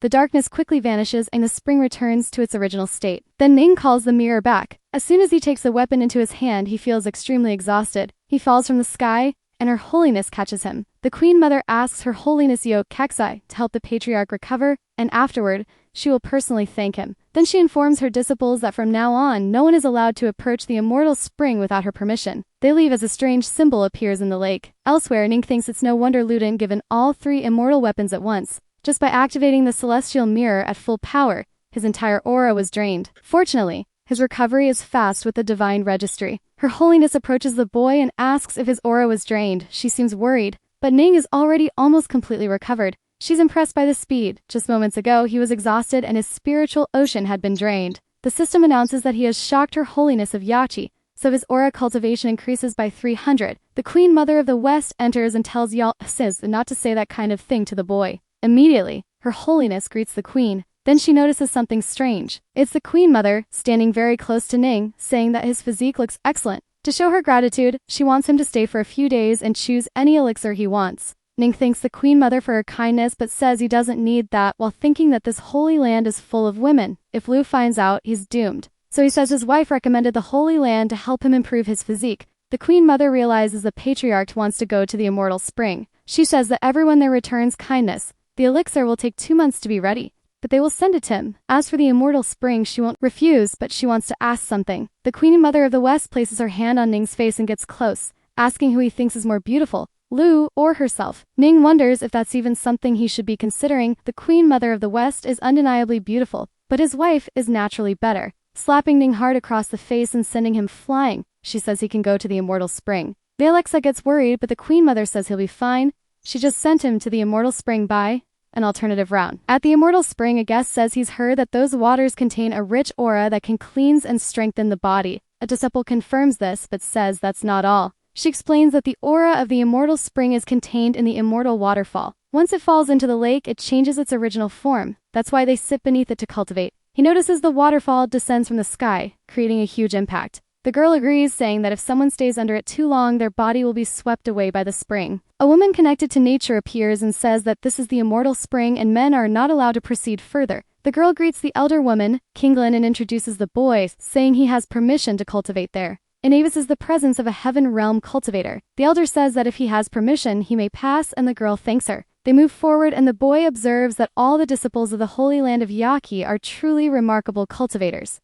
In the waters of the lake, several girls are calmly cultivating. The boy is impressed by the number of people. Noticing the boy's presence, the girls start running in different directions and throwing stones at him. He tries to explain that he wasn't spying, he was just admiring the waterfall. The girl accompanying him says that Suxing has permission from the Queen Mother to access the Immortal Spring. The disciples begin to calm down a little, but they remain tense with the boy's presence. He's frustrated by their reaction. Falling from the sky, Ning shouts for everyone to move out of the way. Then he crashes right in the middle of the Immortal Spring Lake. The girls are startled once again, and Ning climbs out of the water, asking why everyone's acting like that. Suxing realizes that it's Ning Tian standing there. He's outraged that he only got there with the Queen Mother's permission and says the Patriarch descended from the sky just to peek at the disciples of the Holy Land of Yaki. He thinks the celestial demonic sect will become a joke across the entire spiritual domain, but in reality the disciples are amazed by Ning's beauty. They all get very excited, wanting to know if he also came to bathe in that lake, if they can scrub his back or stay with him. Suddenly, a power appears declaring that the one who invaded the spring must die. Someone shouts for Elder Kinglin to stop the attack. It's the Saintess, who says that this is the Patriarch of the Celestial Demonic Sect and he's authorized to enter the spring.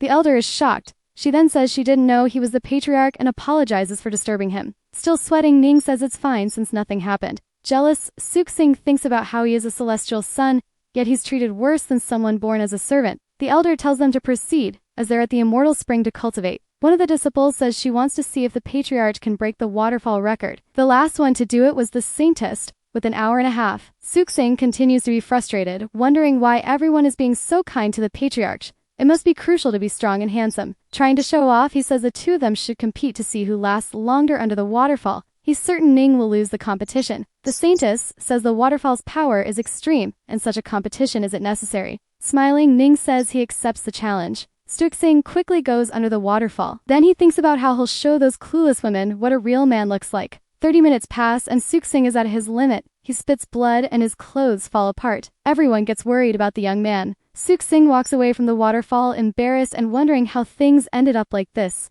As he passes by Ning, he tells the boy to stop laughing, saying he won't last longer than him. Competitive, Ning says we'll see about that. The aura and pressure of the waterfall are immense since it falls from the heavens. Before entering the waterfall, Ning activates his divine recall. Then he takes his position and begins to cultivate. Smiling, Suxing thinks he's about to witness the boy's defeat with his own eyes. At first, the water from the waterfall feels like stones crashing onto his body, but there's no pain or discomfort. Then suddenly, it crashes down like a mountain. Ning focuses intensely to cultivate beneath the waterfall, but he's uncomfortable. Suxing gets excited and shouts that he knew Ning wouldn't last long. One of the disciples says the Patriarch is amazing and will surely last 30 minutes. Another admires his abs, and a third says she wants to touch him. Suxing is shocked by their comments. They ask why he's so angry and if he's really that weak. Under the waterfall, Name remains focused on cultivating and refuses to give up. He notices there's a hint of Diao connected to that aura and wonders if it might be the Diao of music. Since there are 3,000 paths to the Diao, there are also 3,000 spiritual veins. The young man wonders if he'll become invincible if he opens the spiritual vein for each path. From outside, the Sanctus is impressed that he's acquiring the spiritual vein of the Dragon of Music. Usually, the waterfall is too much to withstand, but he's opening new veins.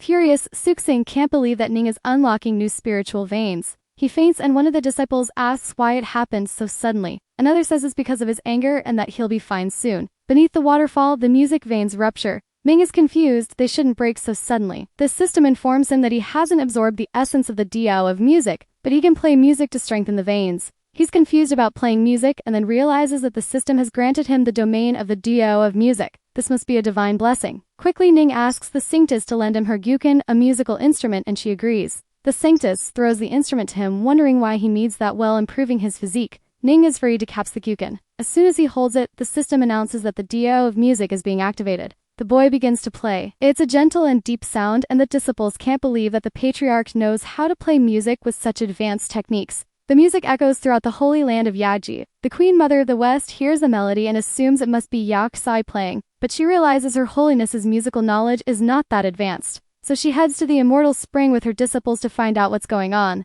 Stop it in music, Ming thinks that even though his veins are open and strong, he still feels like something is missing. In front of him, someone says it's interesting that he's improving his physique and opening veins while playing gyukin, all at the same time. It's the Queen Mother of the West who asks if he wants help from his older sister. The boy says that strengthening and improving his physique is his own duty. He doesn't want to trouble the Queen Mother with it. Kindly, she tells him not to reject her so quickly and asks if he doesn't feel like his opened veins are reaching their final form. She picks up her musical instrument and begins to play, saying that he's forgotten something. Suddenly, Ning feels like his spiritual veins are boiling. An explosion of power erupts around him, and several dragons are formed. The Queen Mother of the West reflects that she just wanted to help a little but didn't expect him to succeed this much. Excited, Ning realizes that 20 spiritual veins have been condensed. The system announces that he has shocked the Queen Mother of the West. He receives a skill card, fast as lightning. With it, Ning can perform 3 long-distance dashes. He thanks the Queen Mother and she says that only by cooperating with each other can they reach great heights. She continues saying that the gentle sound of the gyukin and the sorrowful sound of the flute complement each other, just like the two of them. But Name reminds her that he has a wife and asks her to restrain herself. The Queen Mother leaves angrily because he didn't even give her a chance. He asks the system to use the powerful physique card, and it's activated. 2.5 hours later, the disciples are still shocked that Ning is condensing veins and not even tired. The powerful physique card can substitute the aura in the host's spiritual sea. Ning is confused by this information. Then he panics because without aura, he'll only have a strong body to endure the power of the waterfall. Eventually, Ning is struck by the waterfall and spits blood. Ning is stunned by the impact of the waterfall on him. Her Holiness asks the Queen Mother if they should go help Ning, but the woman says they should wait and observe. The boy grows impatient and wonders if the dance system still hasn't processed the aura relocation. He can't hold on any longer. Then the system informs him that the relocation is complete and the connection with the host has been reestablished. With that, Ning regains control of the situation. He can feel his body filled with explosive power. The system congratulates him for evolving to the 5-star spiritual realm. Excited, he realizes he's strengthened his physique, opened new veins, and evolved. It's a triple blessing. All the disciples watch in excitement, amazed that the patriarch has evolved. Yuxi apologizes for getting a bit too excited and losing her composure. On the ground, Suksing wakes up and asks how long he's been unconscious and whether Ming Tan has already failed. One of the girls says the patriarch endured for 5 hours. The man is absolutely stunned. He says that's impossible. He yells that it must be a lie. Ning is just someone from the spiritual realm. He couldn't last longer than him. Still shouting, he storms off, claiming that he's the true holy son, Suksing, and the noble one in the world. Her Holiness begins to say something about him, but the queen says his Earth Day was broken, so someone must take responsibility and escort him back to his homeland. One of the disciples is startled. It's Ning finally emerging from the water. All the girls stare and Ning starts to get embarrassed, unsure of how he'll explain all of this to his wife. But the Queen Mother of the West tells him to relax. No one there is going to snitch on him. Still, she has to say that Lu Wiking is very lucky to have him. The boy gets even more flustered and asks them not to talk about it anymore. A light begins to rise around Ning and he's confused about what's happening. Yafase is surprised. The immortal spring, which shouldn't have any aura, is overflowing with a powerful aura. Calmly, the Queen Mother says it must be related to the patriarch. He feels that it contains the aura of the thunder tribulation and immortal music. Perhaps it's due to the realignment of the aura. The water is full of vitality when entering and exiting. Curious, the Saintess asks the Queen Mother of the West if they can cultivate in the spring. The warning replies that it shouldn't be dangerous, so yes, they can. All the girls excitedly enter the water. He's confused as to why the girls are using his water to cultivate. They talk about how amazing he is and how strong his energy feels. Soon after, they begin to evolve thanks to the patriarch. The disciples hug him to thank him. The young man says it was nothing and begins absorbing battle energy. His battle energy level is now 100 out of 100. Then he quickly leaves the water. He tells the Queen Mother that the matters of the Holy Land of Yaki are resolved, so he will be leaving. She says he should stay and spend the night in Yachi. Serious, Ning says he truly needs to go. He begins to leave and the Queen reflects excitedly that he filled the immortal spring with abundant aura. She's growing more and more interested in him. Later, she asks if the patriarch really can't stay a bit longer. Her disciples are reluctant to see him go. Mei replies that his wife must be missing him after being away for so long, so he should return soon. He thinks about how he's afraid he won't be able to resist that place and its temptations if he stays. While he's lying down, the disciples might need him to discuss all sorts of things. Men need to take care when going out alone. He climbs onto the giant bird and says that since the mountains are high and the rivers long, they're bound to meet again. Then he takes flight. He follows the path to the celestial demonic sect using a map. It takes a day of flying to reach the Dark Mountain Range, which is only halfway to the celestial demonic sect. He's just solidified his realm and can surprise his wife with that orb of power when he returns. While flying, the system warns of an incoming combined attack from 2 immortal Emperor Realm cultivators. He needs to be careful. Name is shocked to hear there are 2 immortal Emperor Realm enemies. The attack advances rapidly in his direction. If it hits, he likely won't survive. He uses the fastest lightning ability card and dodges the attack. He now has only 2 uses left. Ning looks desperate. Another attack comes toward him, but he vanishes. Below, the 2 elders wonder where he went. One of them says you launch a powerful attack. It should have wiped him out, but it seems it didn't work. The other says you must have something helping him, but he won't get far. Then they use the blood trace ability. Both of them follow the direction indicated by the spell to track down Ning. Elsewhere, Ning and the giant sparrow appear. The young man wonders who those 2 immortal Emperor Realm cultivators are. He's worried. He only has 2 fast as lightning cards left. The system announces that the 2 are quickly closing in on the host. Name is shocked by their speed. Even with his card, it's only a matter of time before he's caught. Meanwhile, the sparrow's spirit is only at the celestial realm. Its speed is much lower than that of an immortal emperor. He has 2 chances and must figure out how to escape. Suddenly, something hits Ning and the sparrow. It's one of the old men, the shadow demon, who asks where he thought he was going. Then he shouts for the other to destroy the boy. Ning is shocked that the 2 elders have joined forces, and the leader of the celestial vaults says Ning destroyed his celestial sons. At this point, Ning can barely move. His body's meridians are about to be severed. The leader of the celestial vault shouts for the brat to die and casts his spell at him. As he falls from the sky with the sparrow, Ming thinks he can only use his ability card once they believe he's been defeated. To do that, he needs to buy more time. An explosion occurs as they crash into the ground after the fall. One of the old men says now he must have been annihilated. The other says that Kid is pretty tough. When the smoke clears, the 2 elders see that Ning and the sparrow are gone. He uses ability card again and stunned both the shadow demon and the vault master, and earned the youth pill. As long as the host is alive, it can help him defend his meridians from damage and repair any internal injuries. Ning grabs the magic charge ore he got from the Holy Land of Yaoki and says those old bastards are going to have to deal with him now. He eats the pill and comments that he only has one more chance. So long as he doesn't die, he'll eliminate the enemy. Then he asks the system to activate the last fast is lightning card. The system announces that he has used his card for the 3rd and final time. He appears somewhere below. The 2 old men are running toward him, and one of them shouts that to require 2 cultivators as powerful as them, the boy must be extremely strong. The other says he has earned the title of legendary patriarch of the heavenly demon sect and has escaped from them 3 times already. The shadow demon charges at Ning, shouting that this time he won't escape. Smiling, Ning says that if this is his end, he'll at least tear off a piece of their hide, then asks the system to activate the battle power skill. Ready to strike, the boy stretches his arm forward. He unleashes an incredibly powerful attack toward the shadow demon and the vault master. The latter becomes furious that he dared challenge him. The shadow demon summons the blood shadow phantom claw, and Ning wonders if it ends here. The sparrow tosses him away, causing him to dodge the demon's strike, but the bird is hit. Ning is shocked by what just happened to the spirit sparrow. The shadow demon mocks that the beast was loyal and protected him until the very end.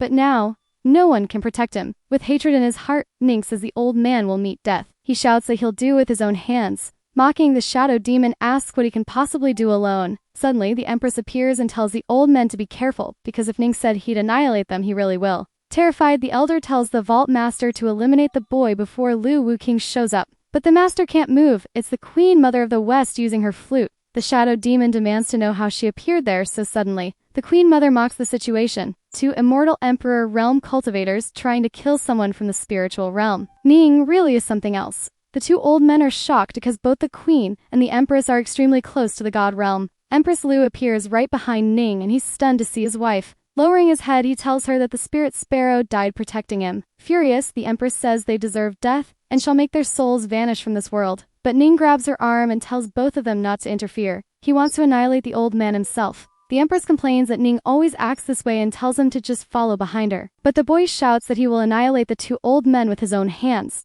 The system announces that if the host continues holding on like this, its cultivation will be ruined and even the rejuvenation pill won't be able to help. Filled with fury, Ning yells that the spirit sparrow gave its life to save him, and he'll give everything. He has to destroy those old men. The host's determination shocked the system. Phantom of the Great Celestial Emperor, granted, usable for 5 minutes. Ning summons it. Suddenly, the Phantom of the Great Emperor appears in the sky, frightening everyone. Liu is shocked that Ning was able to summon the Phantom. She wonders if there are emperors supporting him, but if that were the case, it would be impossible for her not to notice. The Vault Master and the Shadow Demon are terrified, questioning if Ning is truly from the spiritual realm. He shouldn't be able to summon something like that. Ning ascends into the sky with hatred in his eyes. He stops in front of the Great Emperor's Phantom and one of the elders says that this is beyond his understanding. They try to flee immediately. The Vault Master is struck before he can escape, but the Shadow Demon flies away at high speed. With glowing eyes, Ning asks if he thinks he can escape. Then he summons a dragon to chase him. Ning says that this is outrageous and the dragon prepares to bite the elder.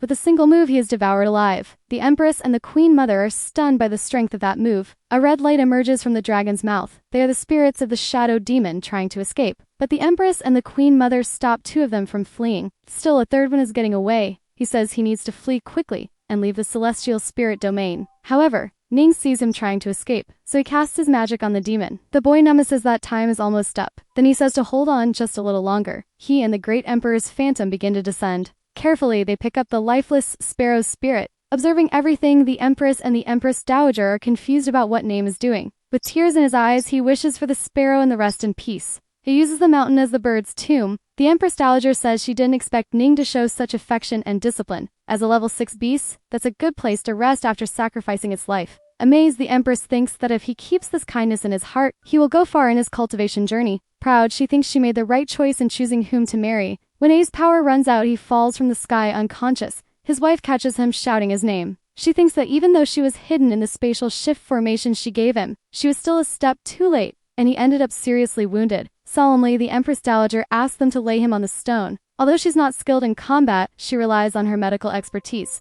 She comments that she has many flutes, and that one in particular is used to stimulate life. As the Empress Dowager of the West plays her flute, Ning begins to react. He is surrounded by her magic. Worried, the Empress asks what is happening. The Empress Dowager says his external wounds are healed, but his power cannot integrate with his body. The Empress thinks that even if she has to travel through the 9 spiritual domains, she will find a way to heal Ning Teen. Trying to reassure her, the Empress Dowager says she knows a way to heal a young man. The Yachi elixir still needs 2 months to be ready, but if they give it to Ning, it may be a glimmer of hope. The Empress begs them to give him the elixir. The Empress Dowager explains again that they'll have to wait 2 months for it to mature. If taken now, it could evolve so when up to the celestial realm. Serious, the Empress insists they give Ning the elixir. She doesn't want to risk his life. The Empress Dowager tells them to go to Yaochi. In a holy land of Yaoshi, one of the disciples brings the elixir to the Empress Dowager of the West. The Empress asks if she's sure the elixir can heal Ning's wounds, and the Empress Dowager confirms, saying his spiritual ocean and veins are intact. Worried, the Empress calls Ning Tan's name. The M-man begins to wake up. Confused, Liu asks if the elixir will really heal him. The Empress Dowager confirms but warns that it has side effects.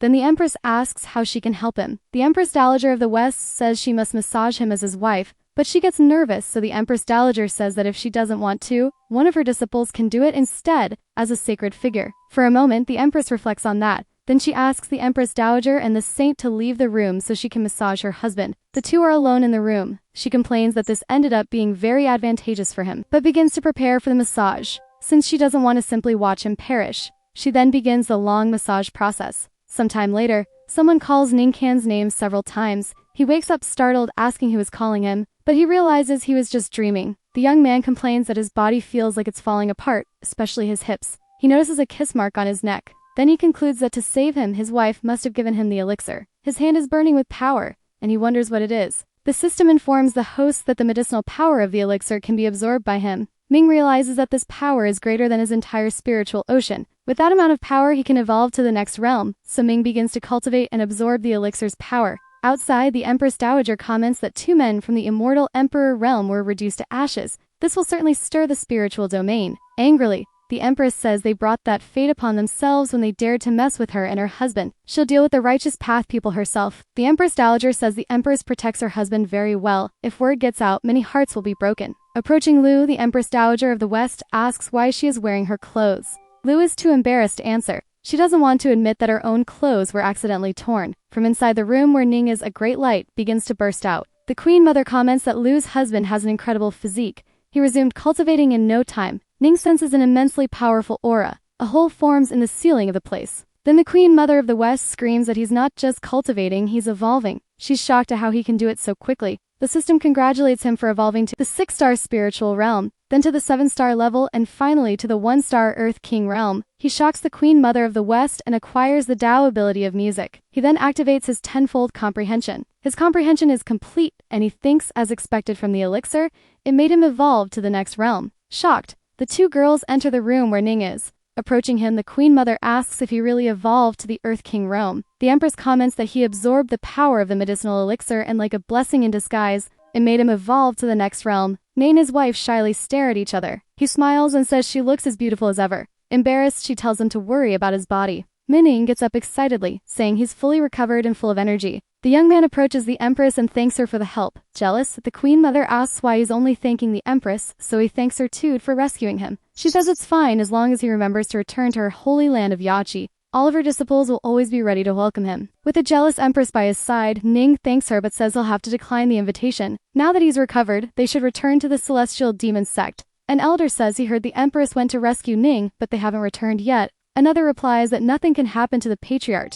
He's a treasure. Suddenly, a great light falls from the sky. It's the Empress returning. Clinging to her is Ning, and the girl tells him he can let go now. Ning asked if she couldn't have teleported. Why do they fly like that in such a terrifying way? She said she couldn't, but he would have died during a teleportation. Embarrassed, Ning thanks her for being so considerate of him. The disciples start crying and shouting with joy that the patriarch is alive and well. They don't know what they would do without Ning. The young man is startled. Suddenly, someone appears. It's a severely injured man who tells the Empress and the Patriarch that the Celestial Wind City was massacred. Everyone is shocked and wants to know who committed such an atrocity. Someone yells that the man is gravely wounded and needs immediate care. While the elder holds him, he asks that to call a doctor. Ming steps forward and says he can save him. The elder master says that while the Patriarch is skilled in cultivation, when it comes to healing, he should let a doctor handle it. However, Ning says he can bring someone back to life, so he can definitely heal a lesser wound. The Empress asks the great elder to lay the man down. With the man lying down, Ning uses his power to heal him. He pulls out a musical instrument to use. The disciples are impressed, and so is the Empress,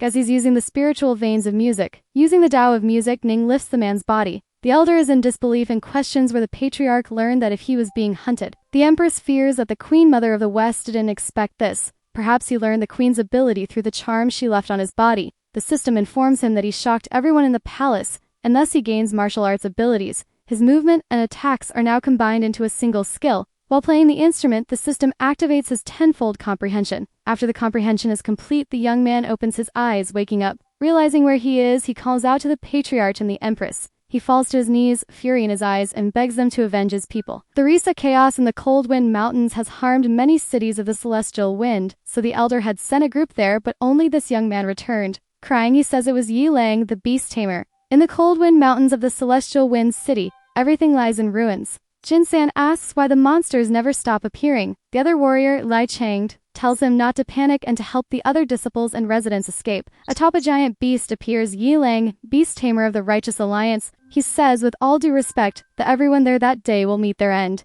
Then he commands his beasts to attack the warriors.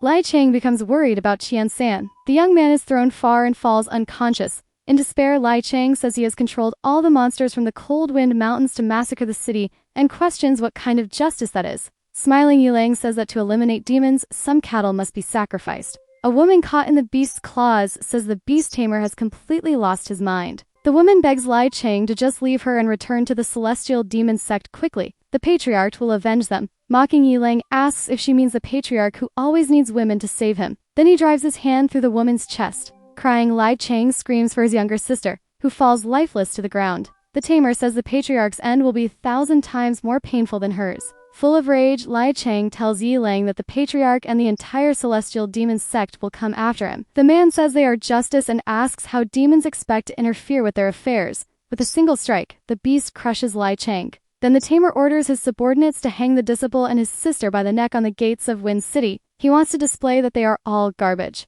When Tien-san regained consciousness, the whole city was already in ruins. He finishes telling the story, crying that Chang's body was hung on the city gate. The Elder Master says that Tamer is cruel and despicable if he believes there are no survivors left in the sect. He shouts for the Empress to give him the order so he can gather his men and destroy that man immediately. Ning says they must wait, as it might not be so simple, but the Elder asks how the Patriarch can let them escape like this, and if he is afraid. He says he is not afraid, but the Beast Tamer's sect is part of the Righteous Alliance, and their leader is an immortal emperor, not weaker than the Empress. If they go on a massacre, the Righteous Alliance will retaliate against them, and the Beast Tamer's sect will suffer no consequences. The Elder shouts, asking what they should do then. Another asks if they have no way to get revenge. Calmly, Ming says that revenge will be achieved, but not by those means. Interested, the Empress asks what his idea is. He says they should repay in kind, let the disciples of the same generation go for experience. If they eliminate all the Beast Tamer sect disciples, there will be no one left to retaliate. Worried, the Elder says Yulang is number one, his sect extremely powerful.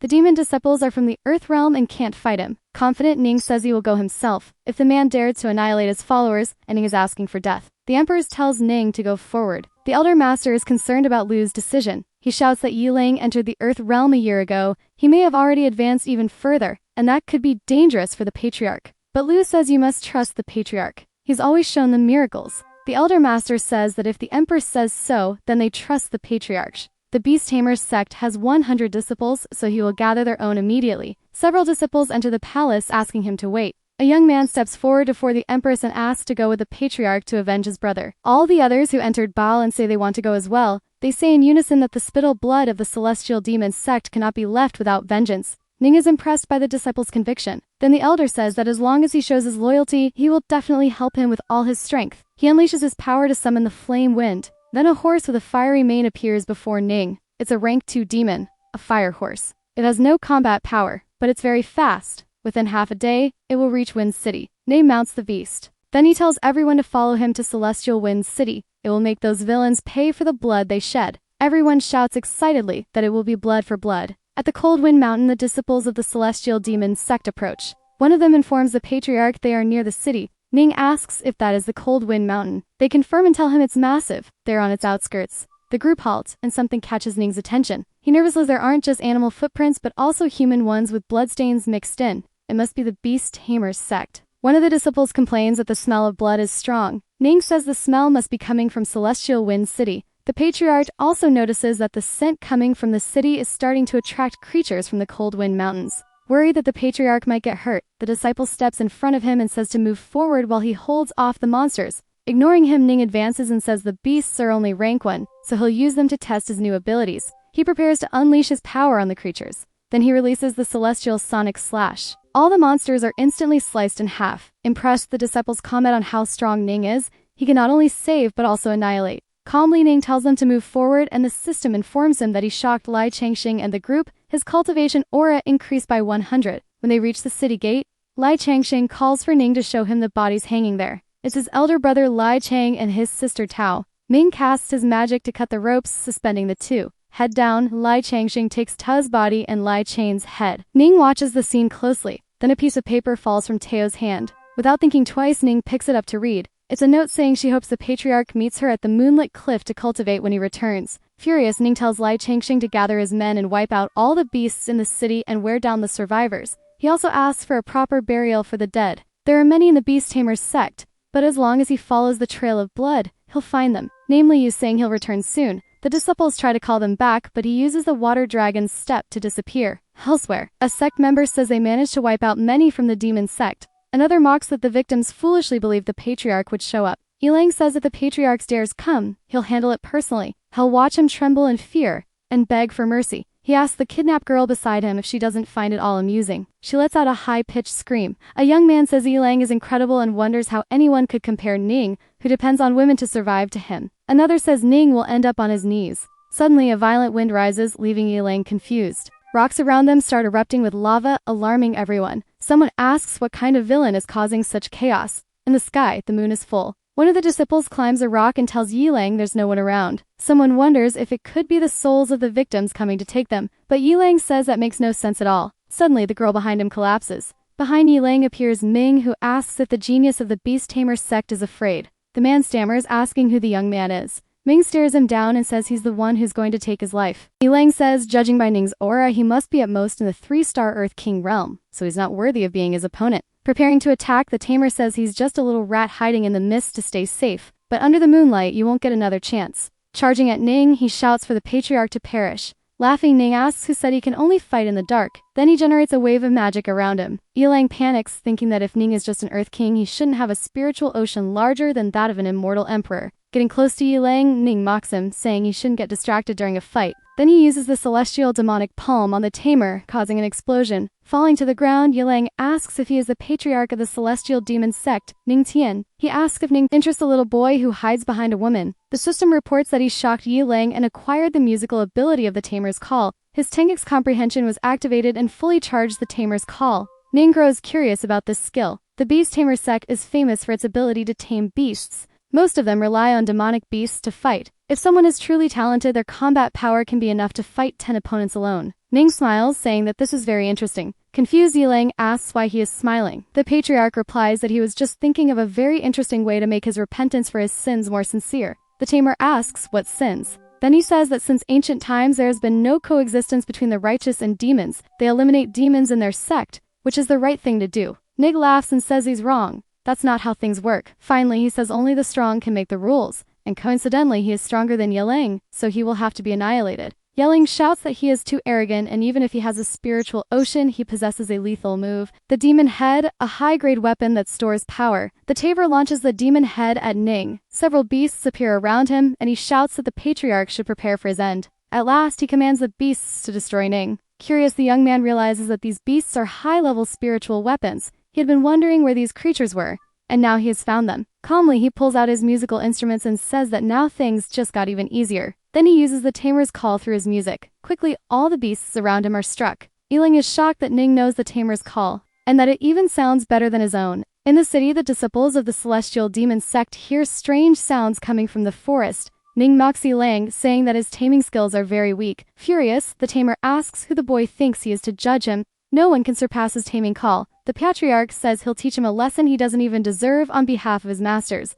The beasts quickly turn on Yilang. The tamer tries to speak to them to calm them down, but it's useless and he has to try to fight for his life. He attacks the beasts one by one. However, he is soon attacked from behind by one of them. Smiling, Ning asks if Yilang is proud to lose to the very demon beasts he was once so proud of. Full of hatred and trying to survive, Yilang shouts that Ning is despicable. Mocking, the patriarch repeats the word despicable. Then he draws his magical sword, saying this is very simple, an eye for an eye. Not long ago, he was controlling those demon beasts and massacring Celestial Wind City, without even thinking this day would come. What Ning is doing now is for the people of Celestial Wind City. With a single strike, Ning slashes Yilang, cutting through his abdomen. Then Ning yells that this is for the disciples of his celestial demon sect. The man screams in pain and spits blood. In deep agony, Yilang begs Ning to just end his life, but the patriarch mocks him, saying the tamer simply watched his disciples suffer, without even thinking of giving them a merciful death. Desperate, the tamer starts screaming for someone to save him and asks where the disciples of the beast tamer sect are. There's no way, they're all gone. Smiling like a maniac, Ning says there's no use trying to escape. This is the price of his sins, his life. In Celestial Wind City, several graves are raised from the fallen disciples.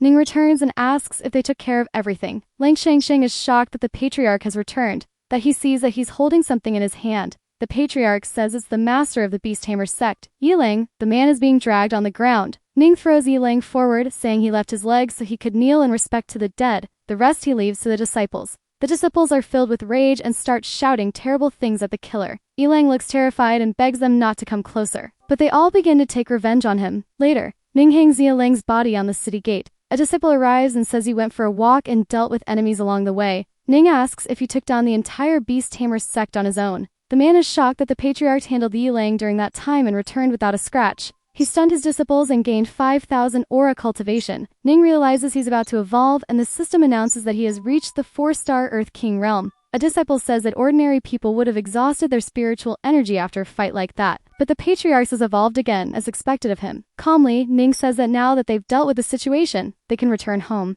Everyone happily agrees. Suddenly, they hear a noise coming from the mountains. Someone asks if it's an earthquake. Ning says no, it's a beast tide. The disciple gets scared since the beast tamer sect was already dealt with. Celestial Wind City had just regained its peace. They now have to face a beast tide. Ning then calls Chang Sheng to go with him and investigate, while the other disciples are to stay behind. They head toward the Dark Wind mountain range, and Chang Sheng says he heard the monsters there usually appear at night, so it would be strange for them to show up now. Suddenly, they come across a group of monsters. Ming is surprised to find the beast tide they were searching for. All the monsters begin to charge at the pair, and Chen Sheng tells the patriarch there are too many. The two of them alone aren't enough, but Ming stays calm and takes out his instrument. The disciple is shocked that the patriarch knows the beast domination technique. He already masters the sword Dao, the music Dao, now the domination Dao. The monsters continue advancing. Ning kneels on the ground and calls to them. The demonic tiger, a rank 2 beast, stops in front of him to receive affection. Ning asks why it left the Dark Wind mountain range. The monster starts to communicate. Then Ning grows concerned and asks the tiger to take him into the mountain range and show him what scared it so much. The tiger agrees. Inside the mountain range were the tiger, Chang Sheng, and Ming standing before a massive hole that emits a dark energy. Ning looks closely and notices a tomb. Suddenly, a gate opens. Observing, Chang Sheng says that when celestial phenomena occur, there are usually great treasures.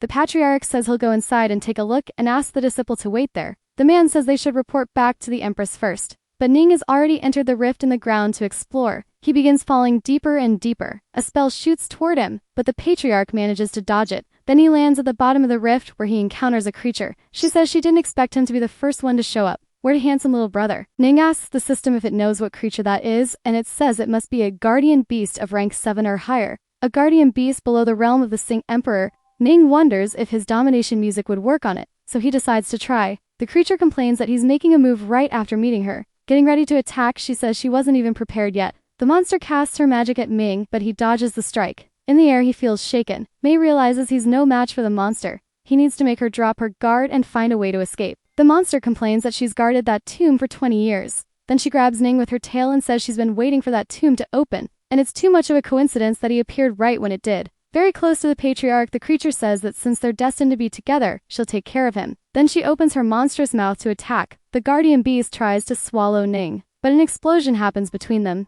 It's the empress who has arrived to help him. The young man is shocked to see his wife there. The creature mocks that Ning's wife has arrived and tells him to watch everything closely. Lu says that a rank 7 demonic beast is quite bold to want to cause trouble. The beast replies that she has no interest whatsoever in Ning. Even so, the empress launches her magic at the creature, wondering if she's really that easy to defeat. Something begins to form in front of the couple, and Ning asks if it's a barrier. It seems that the high-ranking guardian automatically transformed into a barrier. The empress observes that this seems to be the tomb of at least a celestial immortal emperor. A crown descends inside the tomb, and a man says the empress is truly clever. Then he says it's been a long time since they last met. Ming asks what that man is doing there. Lu explains that this place also belongs to the Dongzhen kingdom, so the king was bound to appear. That he says that, although this tomb can shake the entire celestial spiritual domain, many sects and factions are arriving. Curious, the empress asks what he means. The old man says that in 10 days the barrier will vanish and the tomb will open. He wants the cooperation of the celestial demon sect. The empress grows thoughtful and Name becomes concerned about the answer she might give. Lu asks what kind of cooperation he means, and the old man says they should enter together. His kingdom doesn't want the treasures inside,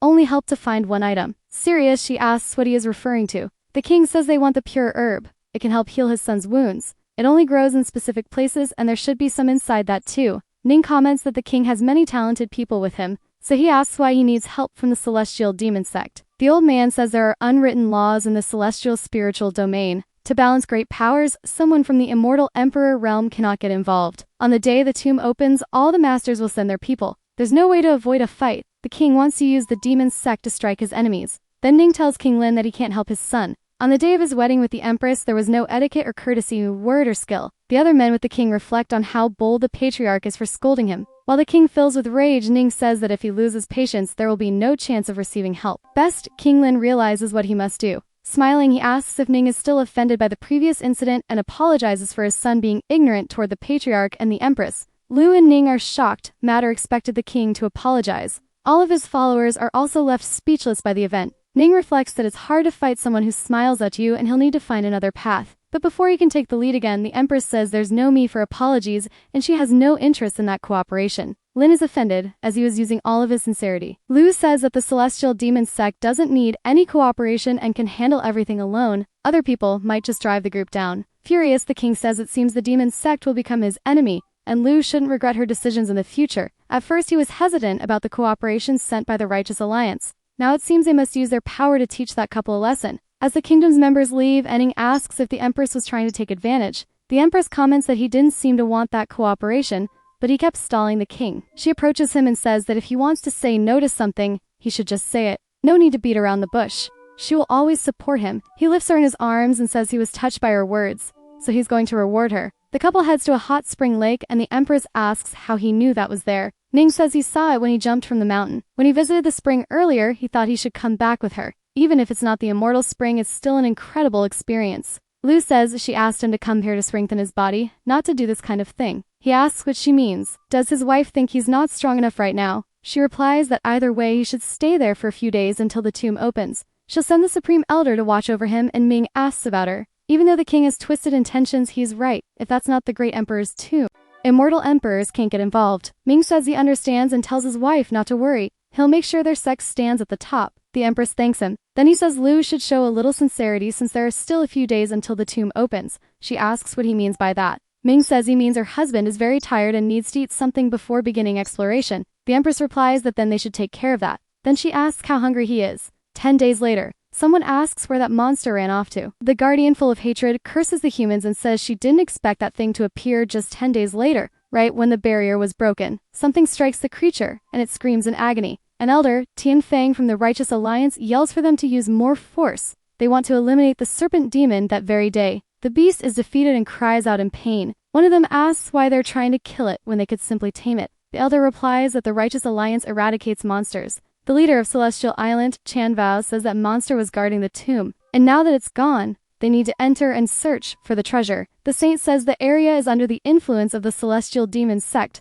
but none of them are there yet, so she asks if they should wait. The elder says that those people from the Celestial Demon sect must have known they would be there and ran away in fear. A voice apologizes for the disappointment and calls for their attention. Smiling, His Holiness recognizes that voice. Ning descends from the skies, saying the demon sect is naturally present. A disciple points upward and shouts that it's the patriarch of the demon sect. They already suspected he would appear. The disciples begin gossiping about Ning, asking about his marriage and how he shocked everyone. Not to mention he escaped death several times. Ning lands calmly and asks since when the Righteous Alliance has been wandering through the lands of the Celestial Demon sect. The elder calls him a brat and says he'll teach him a lesson. The Supreme Elder accompanying Ning asks how that elder dares challenge them. One of the disciples tells him to calm down because the Supreme Elder of the Celestial Demon sect is just as powerful as they are. Another elder suggests they explore the tomb together. They can help one another and share their discoveries. The group agrees. Angry at Ning, the elder thinks that if he ever gets his hands on him, he'll destroy him. Ning asks who the other men present are. His Holiness replies that they are members of the sacred land of Tianbao and the Heaven sect, several heavenly sons and elders. Ning says he's heard of the Heaven Celestial sect before, but it's the first time he's heard of those lands. Then he asks if they're rich or something. Thinking the patriarch is joking, His Holiness doesn't respond and says the Righteous Alliance is very sensitive. Ning just embarrassed them in front of everyone. The young man thanks His Holiness for the warning and says everything will be fine. Sometime later, everyone is standing in front of the tomb's gate. The elder glares at Ning in anger. Then he tells a boy beside him to push the gate and open it. The frightened boy says there might be a trap on the other side. Even so, the man doesn't seem to care and says that the boy is an elder from the martial arts sect he is used to treasure hunting. Ning thinks that elder is just trying to use smaller sects like his paws. The boy goes up to the gate to open it, but as soon as he touches it, he feels unbearable pain and screams. The gate opens and a black magic pours out from inside. Smiling, the boy says the gate opened after all. Worried, Ning tells the boy not to move. He saw something. From within the tomb, a creature emerges and strikes the boy, throwing him far away. It hits the ground and starts convulsing. The disciples begin panicking. One says it's a ghost. Another says they probably disturbed a celestial soul in the tomb. Chaos starts to erupt. Another elder shouts at the disciple to stop spreading lies and confusing everyone. It's no surprise that tombs have traps. Ming hears the sound of a flute. Salman says no one else heard anything. How could Niga hear a sound? One of the disciples says that although the legendary patriarch has done many incredible things, he's still only in the Earth King realm and shouldn't be able to detect something like that. Salman else interrupts, saying the patriarch is right. There really is the sound of a flute. His Holiness identifies it as the formation of the sound of death. She's read in ancient texts that this is an extremely violent formation. Once it begins, it doesn't stop until the energy feeling it runs out. Considering that His Holiness has knowledge of the Tao of music, they conclude that she must be correct and named truly to hear the flute. A man says the boy was annihilated after pushing the gate. so the mechanism must be in the gate itself, therefore to enter, it must be destroyed. Calmly, His Holiness tells them not to worry. The celestial land of Yaki is versed in the art of sound breaking, and she only needs sufficient aura. She needs one more person to cooperate with her to perform the art. Ning asks if she's referring to him. Soma comments that there's no way to know what else is hidden in that tomb. An elder says that as long as they can send energy, they'll be able to destroy the formation easily. Ning asks if the Righteous Alliance is really considering sacrificing human lives just to enter the tomb. The elder asks what the problem is. If Ning is there, it's because he wants to seize this opportunity, so the weaker one should help them advance. Angry, Ning asks, in that case, why doesn't the elder go first and stop throwing away others as disposable tools to help them? The Saintess says they need to stop fighting. The art of sound breaking doesn't require much energy, and if the Righteous Alliance doesn't mind, she will assist them. One of the elders becomes furious, while another says it doesn't matter since the tomb is more important. One of them says they can open the gates, but asks it isn't foolish to ask for the Patriarch's help since he's just a disciple of the Earth King realm. Mocking, Ning says that just because the man doesn't know how to do it doesn't mean he's that stupid too. Ignoring the two of them, the Saintess asks the Patriarch to extend his hand so she can pass the art of sound breaking to him, and the young man does so. Once, in the immortal spring, the Patriarch and the Empress Dowager of the West played together. She had been waiting for this chance all this time. Then their hands touch. The system informs that it has detected the absorption of the art of sound breaking and boosts comprehension by 10 times. Comprehension is complete, and now Ning has the ability to break sound. The young man tells the Saintess to begin the process with him, and she asks, surprised, if he already absorbed it. One of the disciples is shocked that he mastered the art of sound breaking in 1 minute, since it's not such a simple ability. A man grows angry and says he's never seen anyone comprehend an art so quickly, and declares they don't plan to entrust their lives to Ning. Ning laughs and says he didn't expect people from the Righteous Alliance to care so much about their own lives, then tells him to sit and watch. The Saintess tosses her musical instrument to the Patriarch in case he doesn't have his own. The young man catches the instrument and thanks her, saying it's much better than his. Ning reflects that he would be grateful if one day he could acquire a spiritual music weapon. The Saintess seems touched as she takes hold of her flute. Then she leans on Ning, who asks if she's alright. She says yes. Finally, she explains that her spiritual instrument is connected to her, so playing it is like touching her. Excited, the Saintess tells them to proceed. In front of the gates, Ning, the Saintess, and some elders use their aura to gain entry into the tomb. 2 men open the gates, and everyone begins using their power to overcome the force of death. Ning plays with all his strength and focus. From within the tomb, a creature emerges. The Saintess is stunned because the Patriarch emitted only a single note. She didn't expect his musical power to be so advanced. Ignoring everyone, Ning stays focused on playing. The elders are amazed at how skilled he is and reflect that the Patriarch is underestimated. The system informs that he shocked everyone around, so he earned a skill card, the House Treasure card. Ning shouts for the Saintess to accompany him. She agrees and begins playing faster. The creature that emerged from the tomb begins to approach, but just in time, Ning and the Saintess manage to destroy the creature that plays the deadly melody. Everyone is shocked for a moment and wonders if it's now safe to enter. Ning thanks the Saintess for lending her instrument. It was very comfortable to use. She becomes shy and nervous, then says there's no need to thank her. She's very happy to satisfy the Patriarch. The elders shout that now that the formation is broken, it's time to enter the tomb. They all advance inside. Behind the group, the gate closes. Ming tells them to be cautious and the Saintess agrees. Inside, everything is lit by candles, and there are giant statues. Someone asks if those statues are moving. The Grand Elder of the Demon Sect warns Min to be careful with those statues, but the young man sees no problem with them. One of the statue's eyes begins to glow, and it prepares to attack a disciple who screams that the statue is alive and they need to flee immediately. The statue strikes some disciples. Elders try to hit, but their attacks have no effect. Their techniques seem useless. Even so, the statue keeps advancing. It stops in front of a female disciple, ready to strike her. Quickly, Ming uses the spiritual destruction technique. Then he confidently charges for the monster. He touches the creature's head with his power, and it dissolves before him. Landing on the ground, he asks the disciple if she's alright, and the girl thanks the Patriarch. Just as he thought, the stone statue moved because of the spirit sealed inside it. Spirit is the best nutrient for his pearl. Since such an incredible gift was offered so generously, it would be rude to refuse it. Using his powers, he passes through all the other statues and falls to the ground. A disciple asks if the Patriarch is really that strong. There are many of them there, but none compared to the Patriarch of the Demon Sect. Yuno's only in the Earth King realm. The girls are smitten with how easily Ning handles his enemies. Quickly, the young man continues striking the statues. A figure watches from the darkness and says that he, Lin Shoeo, will soon assure Ning's miserable annihilation. Ning finishes his attacks. The system reports that he shocked everyone around and left them more motivated to fight. He receives 5,000 aura for cultivation. Now full of power, he is ready to evolve. He asks the Supreme Elder to watch over him while he cultivates. A disciple asks what the young man is doing, and another says he probably spent all of his aura. But Ning is stronger than ever as he cultivates. An old man is shocked that he really possesses a spiritual ocean, and another can hardly believe Ning is evolving right then. A female disciple says she knew the patriarch was full of energy. He's never exhausted. Another agrees and says Ning is the most capable man there. He evolves and reaches the 4-star Earth King realm. Since he shocked everyone, he receives one more comprehension point in divine recollection. Ning even says he's close to gaining enough comprehension to open more spiritual veins.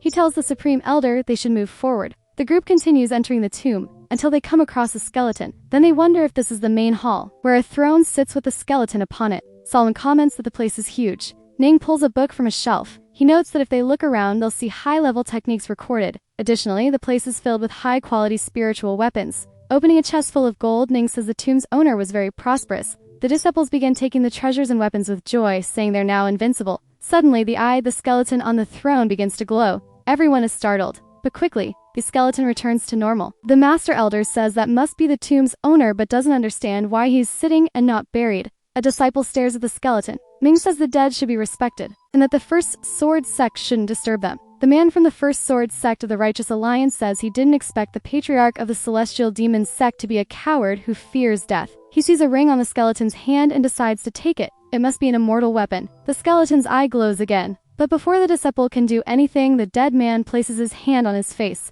A spell is cast and a skeleton rises as if brought back to life. In utter panic, the disciple from the First Sword sect begs for his master to save him. The elder of the sect hears him. He turns and asks what's going on. When he sees the skeleton holding his disciple in the air, the elder wonders why the dead man is moving. Everyone watches the scene. One of them questions if the skeleton came back to life. An elder woman asks another if that's his disciple. Someone shouts that he's an idiot for letting his disciple do that. He wants to destroy everyone. Ming says there are treasures in front of them. Of course, someone greedy would appear. The elder is confused about which treasure they're talking about. A skeleton is wearing a ring. It's a storage ring. An old man says the spiritual storage weapon must be hiding the two's treasures within it. The elder is furious that his disciple tried to take something so valuable for himself without telling him. Yana charges toward the boy, saying his master is coming to save him. In his mind, he thinks that ring belongs to him. As he gets close to the skeleton, he says he's going to finish it off and won't leave even its bones behind. But when he tries to strike the skeleton, he has a force field that acts as a shield. His sword shatters completely, leaving him shocked.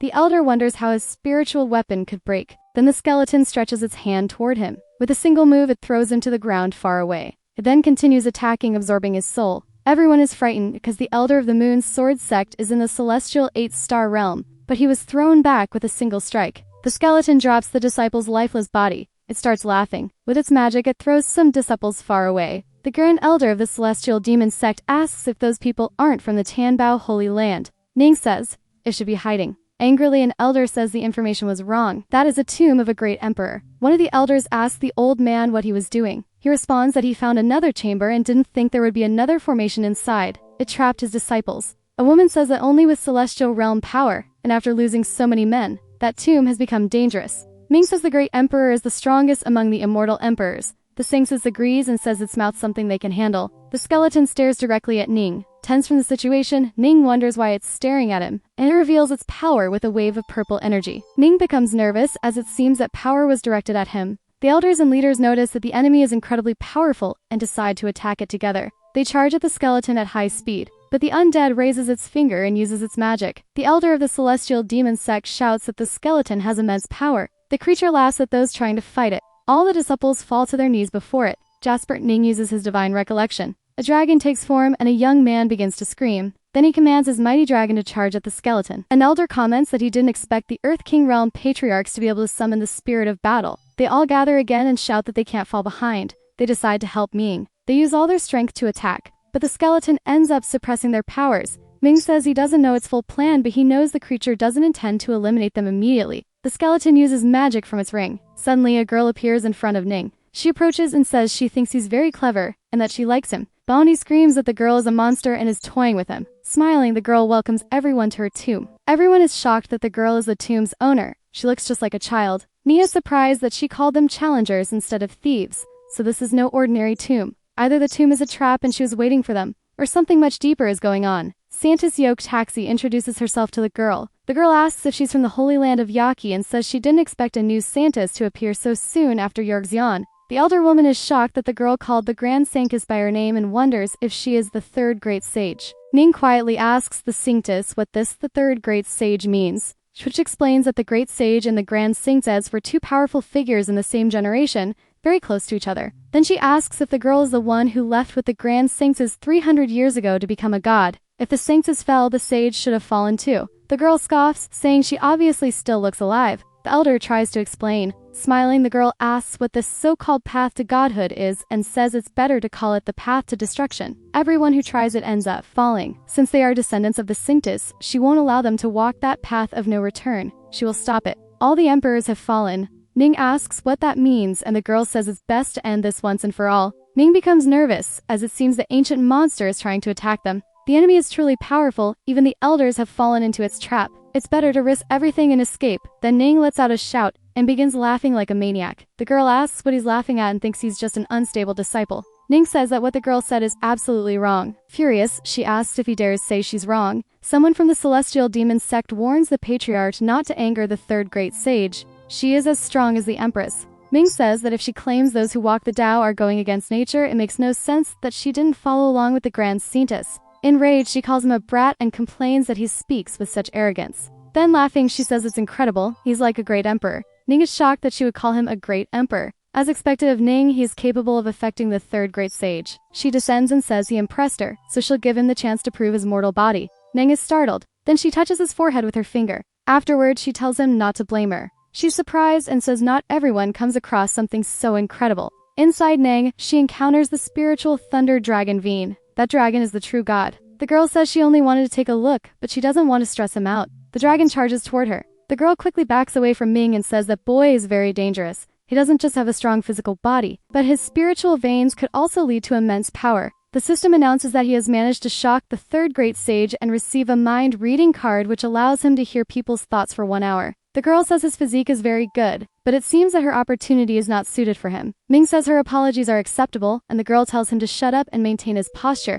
Then she flies back toward the skeleton. She explains that 300 years ago she was severely wounded, and only a thread of her spirit remained. That tomb is simply her final legacy. A shocked elder woman asks if that is the inheritance of the third great stage. A disciple comments that this is a great opportunity. She explains further, saying what they just experienced was only the first round of the great trial. Those who couldn't handle it have already lost. And there's only one possible outcome for the losers: death. Then she casts her magic against those who failed. They all turn into dark stains, frightening the others. She then says the trial must continue and reminds them that only those who leave there alive will earn her inheritance. Name reflects on how wicked she is. The girl says that the children of the holy land of Yaki should wait. This inheritance isn't suitable for them. She releases an older elder woman. The lady thanks the girl, but inwardly thinks it's best not to get involved in all this. The disciples whisper about how strange it is that she gives special treatment to some. His Holiness worried as she has another friend there. Looking at Ning, she begins to say something. Smiling, the girl asks what he is to her. Is he her husband, or is she in love with him?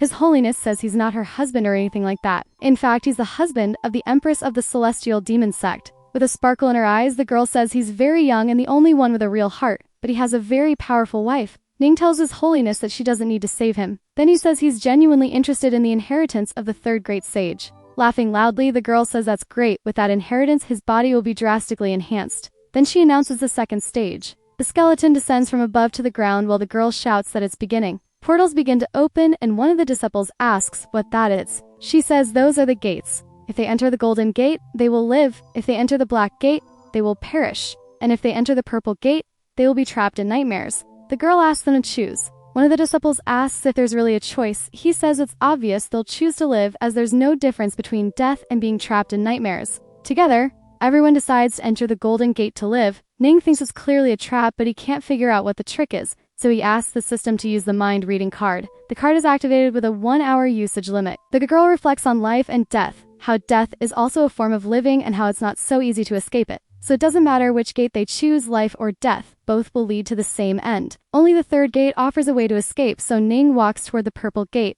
The girl thinks about Ning's choice. She finds it interesting. The young man passes through the gate. Inside, he smells blood and smoke. It's celestial wind sea. A wounded man, pierced through, begs the patriarchs to avenge them. Ning hears a scream. It's a girl baiting the patriarchs to save her, but the tamer is holding her and says all the men of the celestial demonic sect are useless. Furious, Ning grabs him by the shirt. Then Ning doesn't throw him against the wall. The tamer starts smiling and asks if Ning is trying to avenge his disciples. He's enraged and says he can handle the tamer. The Lang tells him to annihilate him or else he'll wipe out his entire sect. Around Ning, several silhouettes appear and urge him to end the tamer's life. Ning feels filled with fury. He wants to avenge his people and end it all. Once he starts killing, he'll be trapped. A huge yellow light appears in front of Ning and the tamer vanishes. The boy comments that he was already dead, so he shouldn't have to go through that again. Suddenly, he starts feeling dizzy. Then he wakes up startled. The young man is in his room and wonders if it was all just a dream. The Empress appears and asks if he's awake. She approaches him and says he looks confused, then asks what he was dreaming about.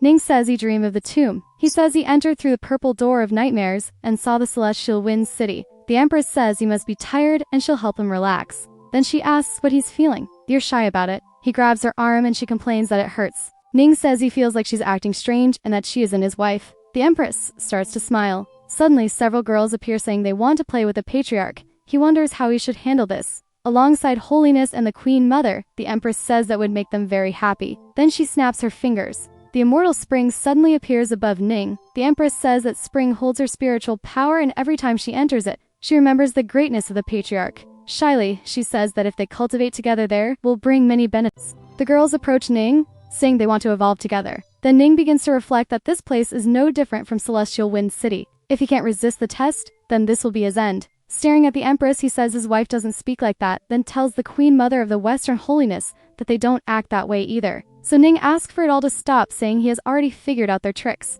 Angrily, Holiness says she can't believe he saw through it. The Queen Mother says they should show him how strong they really are. They begin summoning various female spirits. They rush toward Ning, telling him not to resist and to give in. A copy of the Empress approaches and asks if he doesn't like her. But he tries to stay strong, keeping his eyes shut. To escape the situation, he activates the Divine Recall. An aura appears around him, driving away all the creatures. It seems Ning begins cultivating, smiling. He says it ends here. Ning comments that he's not as simple a man as she thought. Then a river appears in front of him and he wonders if he's still in the dream or if he escaped hell and returned to reality. Someone calls for the patriarch, and he gets startled. A man approaches asking if the patriarch is already back. Before they can reach him, Ming jumps away and asks them to stay back. They can't tell whether these people are illusions or not, so he asks the system to activate the mind-reading card. In both their minds, all they think is how powerful and legendary the patriarch is. Ming wonders why those disciples from the sacred island of Tianbao are acting so strangely. Reading their minds, he can confirm it's real, and it seems he's truly returned to the real world. The boy asks when Holy Sun Ling Ao returned, and he replies that they arrived just after him. Ning is confused, his eyebrows furrowed, wondering how they went through the purple door and what dream they experienced. But the young man seems puzzled about this talk of dreams. In disbelief, Ning says it's impossible that they went through the door of life, and the boy confirms that's exactly what they did, and explains that after entering the door, they encountered several evil spirits and ended up there after defeating them. Furious, Ning realizes he was deceived. The system asks him to stay calm since it's not his fault. Most likely, the third great sage was thinking about something else. Ming realizes it seems the girl is taking advantage of people, making the challenge hard to predict. The young man asks if the patriarch went through the purple gate, and Ming confirms. All the disciples are shocked. They then wonder if a dream created by the great emperor was overcome by the patriarch. Since others also chose the purple gate but haven't returned yet, his system informs that he astonished everyone. So his earth martial arts ranking has increased and he received the shadow of sword strike. The host's physique evolves, leaving Ming shocked. But this time the evolution isn't as intense, likely because it wasn't through cultivation. The system reports Ning's current data. He is now in the 4-star Earth King realm, possesses the divine physique, and has various martial arts skills and knowledge. Ning thinks about how he can further improve his physique. One of the disciples is angry that the patriarch was lucky enough to survive the purple gate. A sound echoes and the disciples ask what's happening. Before them appears a tree where spiritual weapons are located. There are also immortal weapons around the tree. Quickly, one of the disciples rushes forward, claiming it all is his. However, something strikes him. A man is shocked, as that disciple was in the Heaven King realm and was annihilated with just one palm. Wongan says that's what happens to anyone who dares to break the rules of the third great sage. A disciple asks how the third great sage grew so quickly and whether she shouldn't be outside. She replies that the one outside is just a remnant and she is the true examiner of a challenge.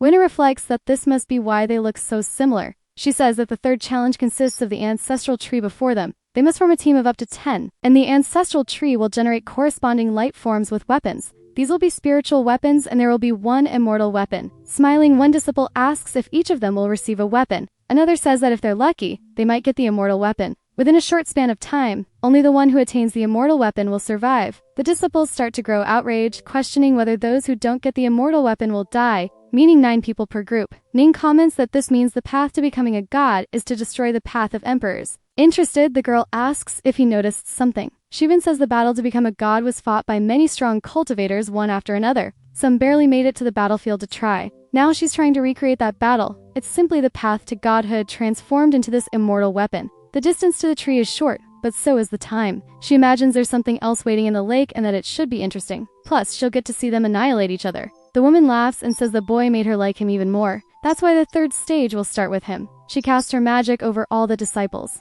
She notes that there are 6 disciples from the Righteous Alliance and 3 strong celestial cultivators, likely filled with ill intent, so caution's necessary. One of the disciples looks at Ning and says he is destined to die by his hand that day. Watching everything, the woman says there are 3 more things she'd like to remind them. The first is that after the third stage begins, they won't be able to see the weapons. The second is that once you touch the light of a given aspect, you cannot change your decision. The third is that if time runs out and you haven't touched a weapon, you are considered to have failed, and a consequence is death. Finally, she announces that they may begin. Ning stands beside a young man who mocks him, calling him arrogant in his words. Suddenly, a massive creature emerges from the lake, trying to bite them. Ning dodges its strike. That is the water dragon's step. He thinks to himself that he didn't expect monsters in the lake. Then something else catches his attention. It seems to be a snake attack. But he dodges again, seriously focused. One of the disciples is impressed that Ning managed to dodge 2 consecutive attacks. Ning wonders who that was, then realizes it was Lin, a bastard always thinking about other men's wives. An offended disciple yells that Ning is only in the 6-star Earth King realm, the weakest among them, and that they'll end his life that day. With a terrifying look, he tells Ning not to worry about his death. After all, he'll be granted one last wish. The woman watches and notes that the boy possesses more than just under spiritual vain tribulation. Ning activates the sword power through the system and grabs his weapon before charging at the others. One of them gets scared and questions how that kid can be so fast. With a single move, Ning cuts through several disciplines. The system activates the sword shadow trait and his weapon follows his will. Everyone being passed falls lifeless. A man is shocked by how Ning managed to eliminate 5 people in an instant. With red eyes appearing behind the man, Ning asks how he can lose his composure in the middle of a battle. He also uses the celestial demonic palm. The enemy is quickly launched into the air and falls into the mouth of a monster that emerged from the lake. He is swallowed alive. From the ground, Issapos watch in awe at how strong Ning is and how he managed to take down 6 people in the blink of an eye. Ning realizes that this small battle took a long time, and now many have already chosen their weapons. So he asks the system to activate his treasure hunt card, and charges at high speed using the spell that lasts for 1 hour. A man approaches one of the glowing orbs. Ning concludes that he found the orb containing the immortal weapon. The man is startled. As Maeve approaches one of the glowing orbs, he wonders how the boy knows it's a weapon. That kid is the patriarch of the celestial woman's sect, so he must have some trick to chase the treasures the Empress gave him. It's clear that must be the immortal weapon. The man decides to attack Ning. The boy dodges the attack, but ends up moving away from the weapon, and the man gets closer to it. Everyone is shocked that he found the immortal weapon. Ning doesn't seem shaken. Then he says he can now go after the real immortal weapon and picks another glowing orb. People are impressed by Ning's choice. A huge explosion occurs. The immortal weapon is of intermediate level, a Gyukin. A disciple gets furious and yells that Ning tricked him and that weapon should be his. But Ning says he found it first. He shouts that Ning is from the celestial demonic sect and should be so shameless and despicable. Ning says there's no shame in doing what it takes to succeed, and the man is the one who should be ashamed. From the ground, a disciple comments that a single sentence from the patriarch was enough to shut the man down. Is truly extraordinary. The system informs that Ning shocked everyone and was rewarded with the title The Shame, which has the effect of increasing defense. Ning is shocked by the name. A disciple flies into the sky and shouts that even if he dies, he'll take Ning with him. But something dark grabs him and his allies. The woman announces that time is up and according to the rules, only one will survive. She smiles at Ning, saying he really did find the immortal weapon and she underestimated his skills. The boy asks if she can't let go of that weapon and says she never said they had to return it. Angrily, the woman asks if he thinks she is. Then she leaves and tells him to wait until the others pass the test. Ning thinks she said this was the third stage, but it's impossible to know what she's hiding. It's important to make sure the immortal weapon recognizes him as its master as soon as possible to ensure his safety. So Ning drips a drop of his blood on the instrument, but it rejects the bond, leaving the boy shocked. It seems the DAO master of music for that immortal weapon is soul-bound and the weapon can harm the souls of his opponents. The system informs him that his perception of the music DAO has increased. Ning reflects that the immortal weapon is soul-bound. When he plays the instrument of holiness of Yaki, he was touching her body. He feels embarrassed but tries to think it was just a soul connection, not a real touch. An hour later, 4 men approach. The boy reflects that few people are left. The woman reappears and says there are 5 survivors, more than she expected. One of them celebrates, saying it's finally over, and another asks if they can leave now. But the woman says not to celebrate too early. There's still the final stage. Everyone is shocked that there's more. Ning says he already suspected that this wasn't the end. She uses void transposition, stunning a disciple because it's something only great emperors can use. The third great sage says that as long as they pass the final stage, the inheritance and treasures of that tomb will be theirs. People get excited at the chance to win the inheritance of the great emperor. They start saying that they want to try no matter what it is. Then the woman announces the final stage, which is to annihilate her. Everyone is in disbelief. Ning asks if she's serious and says it's impossible, even if they join forces. The woman interrupts him and says they shouldn't join forces. Only one of them must defeat her. One of them says that's not even possible. Another comments that their power doesn't even come close to hers. The woman says that before becoming a great emperor, she was invincible in her realm, but she will suppress her power to their level and doesn't intend to take advantage of their weaknesses. One of them is shocked that she's willing to suppress her power to their level. Another gets excited that now there's a chance to win. Smiling, she says that if they hesitate, they will fail. Ning comments that determination doesn't mean victory. A man steps forward and says that motivated by the words of the third great sage, he, Liu Kan in the Heaven King realm, wishes to fight her. She says she will then suppress her power to the peak of the Heaven King realm at the age of 20 and fight him. Ning says to the system that she's not much older than he is, but she's at the peak of the Heaven King realm, so he questions why he's only in the 4-star Earth King realm. The system explains that age means nothing. It has never seen anyone else rise 4 realms in just a few months like Ning has. Liu Kan charges at the woman. When he tries to attack her, she dodges and he comments that she's very fast. But the girl, smiling, says that he is the one who's too slow. She kicks him in the back, then throws him far with her power. The man lies on the ground, unresponsive. One of the disciples comments that she defeated a warrior of the same level with a single strike. Calling her invincible in the realm is no exaggeration. Ning notices that she uses the Dio of the palm. He hadn't expected the third great sage to have reached and mastered the Heaven King realm. Then she asks who will be next, and the men look at her worried. One of them shouts that he can't do this or he'll end up dead. Ning says he'd like to fight and steps forward. The woman laughs and says she's been waiting for this moment for a long time. A man shouts that she's using the palm strike. Even in the Earth King realm, she's very strong. She asks Ning if he can withstand it as she launches her attack. The young man says she may know how to be invincible within the realm, but she cannot surpass him, and then they clash.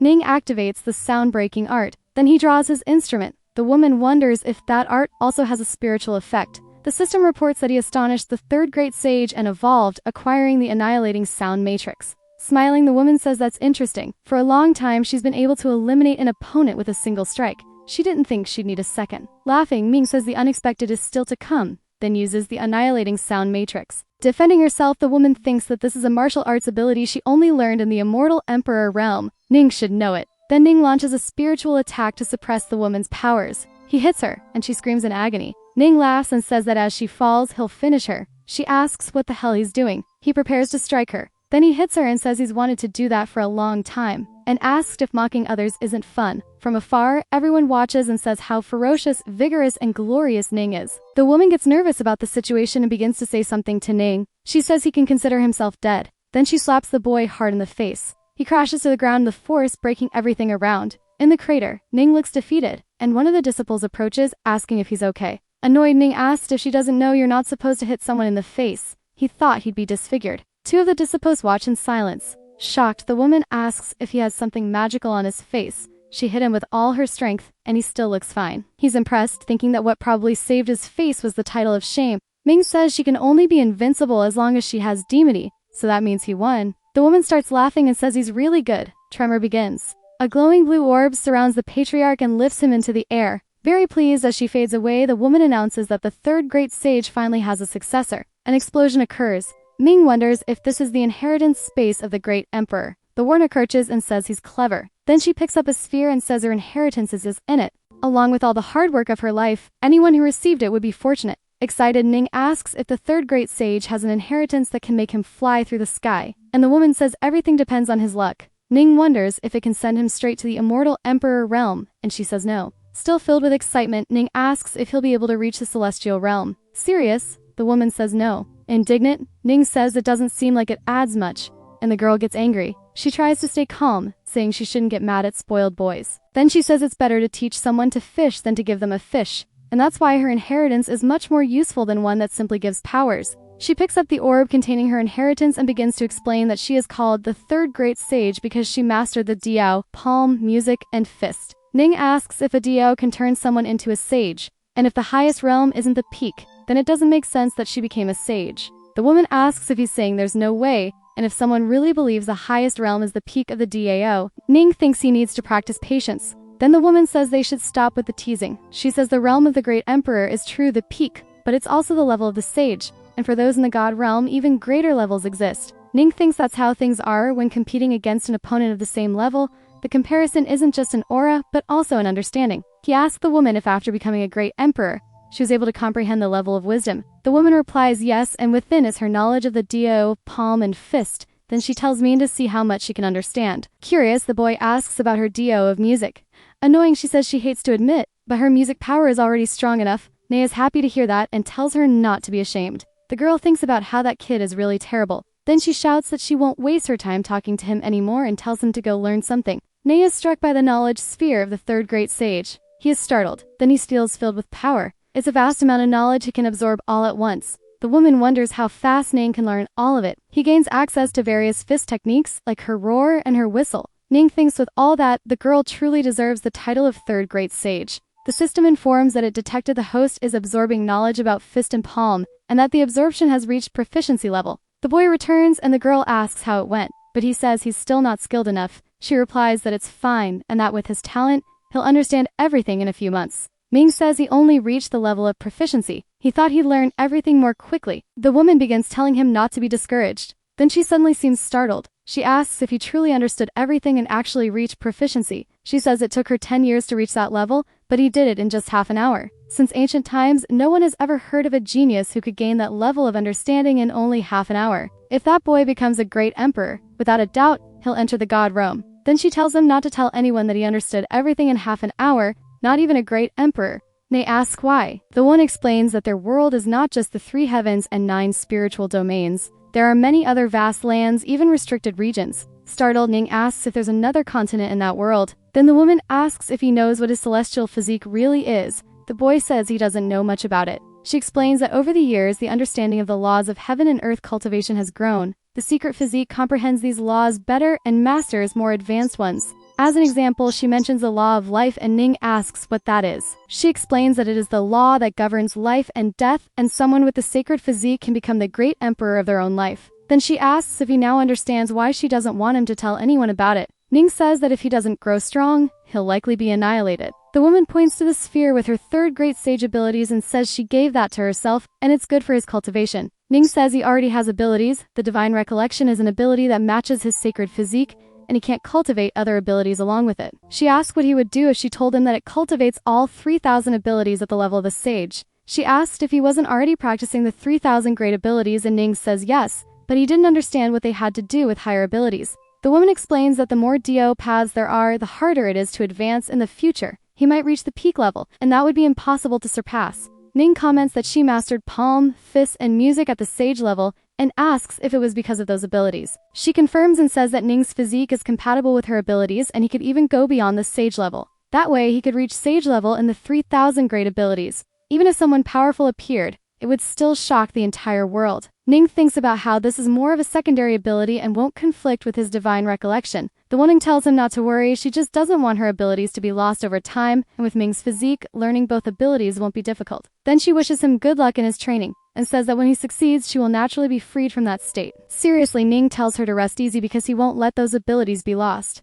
The system reports that the host has absorbed the understanding of the third great sage's abilities. Outside, the holiness wonders why those who entered haven't returned yet, and if they are in some kind of danger. The Elder Master hopes the Patriarch is safe, otherwise he doesn't know how he'll be able to face the Empress. Another says there's no way Ning made it out alive. Suddenly, portals open high above and the 3 warriors who entered the final stage of the challenge emerge. The third great sage appears and says the test is over. The holiness seems worried, but the woman says she found a suitable successor. Even so, the holiness is confused. She wants to know if the Patriarch is alive. The great elder is startled and says it's not possible that their Patriarch has died. Another elder laughs and says he knew this would happen. After all, a kid from the Earth King realm couldn't stay lucky forever. The Elder Master becomes furious with the girl and says that if the patriarchs die because of her, he will destroy her tomb and the Empress will shatter her bones. Angrily, the girl asks if she ever said the boy was dead, and says that he accepted her inheritance. Everyone is shocked that the 3 who fell from the portals weren't the ones who received her inheritance.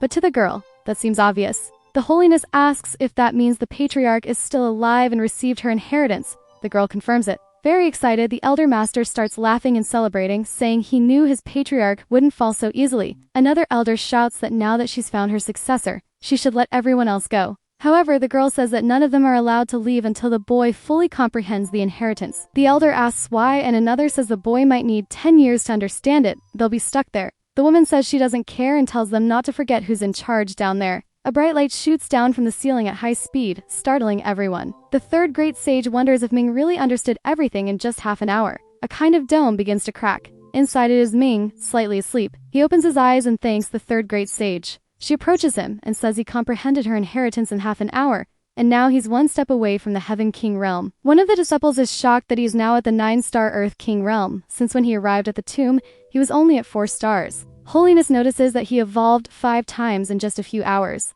A young man is indignant that Ning is right behind him, only 1 star away. His cultivation speed is terrifyingly fast. Excited, the elder master of the celestial demonic sects says that their patriarch is truly the best. Smiling, the third great sage says that now that her inheritance has been understood, she will fulfill her promise and they may live there alive. Then she gives Ning a ring containing all the treasures of that tomb. Now they are his. The young man takes the object and thanks her. Other disciples are shocked that all the treasures are in there and that Ning received both inheritance and the treasures. An elder reflects that now all the disciples of the Righteous Alliance have been annihilated. Another observes that Ning is growing too fast and may disrupt their plans in the future. Both elders of the Righteous Alliance conclude that this boy cannot be allowed to grow further. One of them asks the girl to let them go now that Ming has understood everything. He thinks that once they're out, they'll be able to eliminate the patriarch without even giving him a burial. The third great sage says that now that the inheritance has been delivered, her remaining soul will not last much longer and the tomb will be destroyed. Smiling, Ming thanks the girl.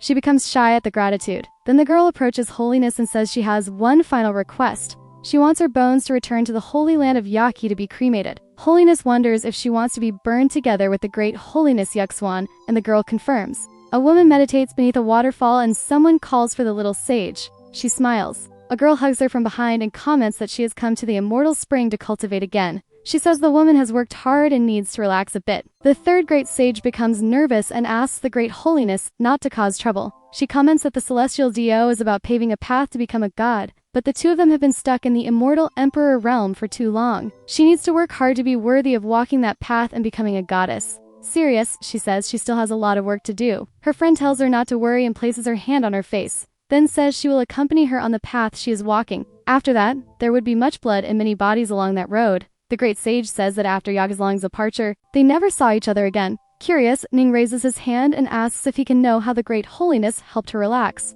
Stressed, the third great sage says if he keeps that up, she makes sure he stays there with her forever. Ning apologizes. The elder asks the great sage to rest in peace, as they will ensure her last wish is fulfilled. Looking at Ning, the woman asks him not to waste her inheritance. The young man says not to worry, he will make her skills known. She finally manages to relax, then says she'll soon be with her friend Yogwan. Holiness comments to the patriarch that they promised to take him back to Yachi, then asks if he'd like to go with her. The young man reflects for a while. If he doesn't go home after finishing there, his wife will definitely cut a piece off him, but rejecting the sage would be disrespectful. While Holiness waits anxiously for an answer, the elder master of the celestial demonic sect speaks to Ning. He says that now that the patriarch has the inheritance, he should go to the celestial demonic sect as soon as possible. The boy agrees. Then he apologizes to Holiness and says he will visit her on another occasion. Suddenly, the whole tomb begins to shake. Holiness falls on top of Ning. He's startled by how close she is. Then he asks her to stay there and calls the great elder to check what's going on. He and the elder head out. They exit the tomb. A dragon falls lifeless and the great elder wonders who could be so bold. One of the old men from the Righteous Alliance appears and says that bastard finally came out of the tomb. The elder shouts the names Qin Feng and Jan Mei and asks what they're doing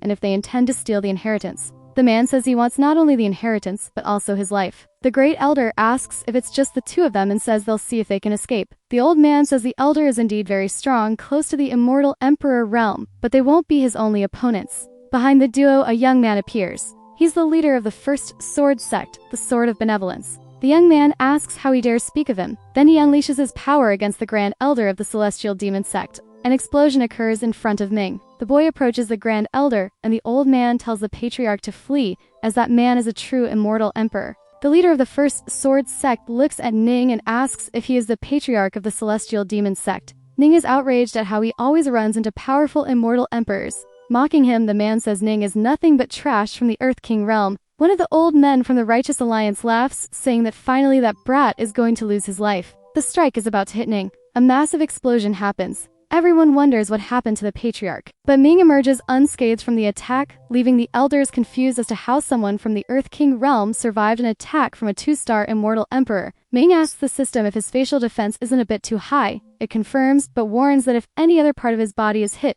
he will take damage. The leader of the First Sword sect says it's impossible for someone from the Earth King realm to survive that. Then he unleashes his power again at Ning. The boy realizes he has to intercept the attack with his face, but it's too fast and he fears he won't make it in time. The man curses Ning, calling him a stubborn brat as he strikes. The boy is sent flying it hard. The holiness arrives running and asks if the patriarch is okay. The man who attacked Ning is shocked that the boy isn't seriously injured despite being hit by his strike. Ning tells the holiness that he's fine. The system reports that he astonished the Sword of Benevolence and was rewarded with a teleportation card. That card allows him to perform a short-distance instant movement and can be used once. The third great sage appears and asks how a mere almost emperor dares harm her hair. The man realizes this is her tomb, but says that she is no longer an empress since she's dead. A spirit cannot attack him. Smiling, the third great sage tells Ming to watch carefully because she will show him how to use the skills of fist and palm. She says the palm must be strong enough to move mountains and rivers, then prepares to strike. The man becomes frightened. Then the palm is unleashed upon him and he is subjected to immense suppression. He uses sword slashes against the third great sage. Their attacks clash. He panics and wonders if that is the power of a great emperor. He also questions how a mere spirit can resist. Suddenly, a light descends from the sky and a man appears. The leader of the First Sword sect becomes excited that this man has arrived. The holiness is alarmed. It's the righteous great emperor. Ming says he didn't expect to meet that old man there. The great emperor commands the lingering spirit to be dismissed. Then the third great sage begins to be pulled away. Yahello shouts that she still hasn't taken the sage to her holy land, Yachi. The third great sage says that this is a disgrace. In the end, she didn't get to be burned alongside her companion. A huge explosion occurs and Ning catches the girl in midair. She thanks him, but the boy says that's the least he could do. Unfortunately, the system gave him the teleportation card, but even if the three of them join forces, they may not be able to defeat that man. The great emperor wonders how Ning managed to save her with such low cultivation. He concludes there must be something strange about that boy. The system reports that Ning astonished the righteous emperor and receives the great emperor's summoning card, which can be used once. Ning gets excited. He approaches the man, then tells the third great sage to leave it to him. The wicked emperor mocks him for being from the Earth King realm and daring to challenge him. Ning says that when the emperor is running away later, he'll understand where all that courage came from. Then he calls the system and asks it to use the great emperor's summoning card. He summons his wife, Lu King, and the Queen Mother of the West. The system confirms that the card was used and he has summoned Lu and the Queen Mother. The third great sage is shocked as from the heavens descends the aura of two great empresses. The holiness finds it familiar. Suddenly, the empress and the Queen Mother appear in the sky. The empress is shocked and says she was suddenly teleported.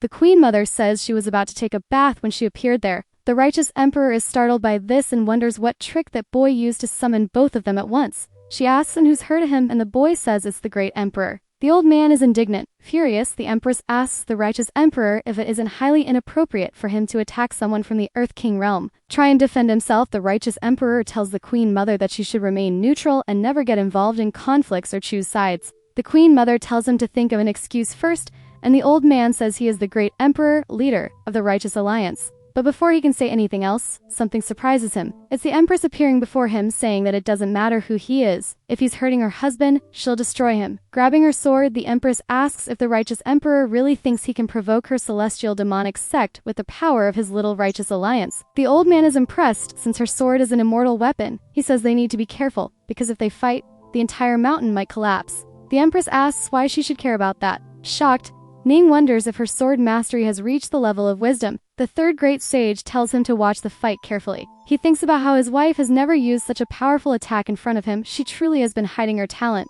With all her might, the Empress attacks the righteous emperor. He tries to defend himself. A massive explosion erupts before everyone. The Queen Mother steps forward. She pulls out her flute and begins to play. Mockingly, she says it seems Ning's wife is really angry. Then smiling, she tells Lu be careful not to hurt her beloved husband with all that power. The Empress continues trying to strike the Emperor. Then she tells the Queen Mother not to be annoying since she also has a purpose there. Finally, the Empress asks the Queen Mother to protect Ning as she doesn't plan on holding back. With another movement, she continues advancing on the old man. And this time he can't defend himself. Huge shockwaves shake the sky, and Ning watches it all, thinking that one day he'll be as strong as her or even stronger. The righteous emperor falls to the ground defeated. He complains that the emperor started a grudge with the righteous alliance over a boy. Behind him, Ning says his wife is a winner, but she says the emperor has always been afraid of death, so that probably wasn't even really him. She strikes the old man, who vanishes. It was just a shadow of the great emperor. The men who set up the ambush for Ning start running, saying the empress is too powerful and even defeated the emperor. But she sees them escaping and asks where they think they're going. The empress strikes all three,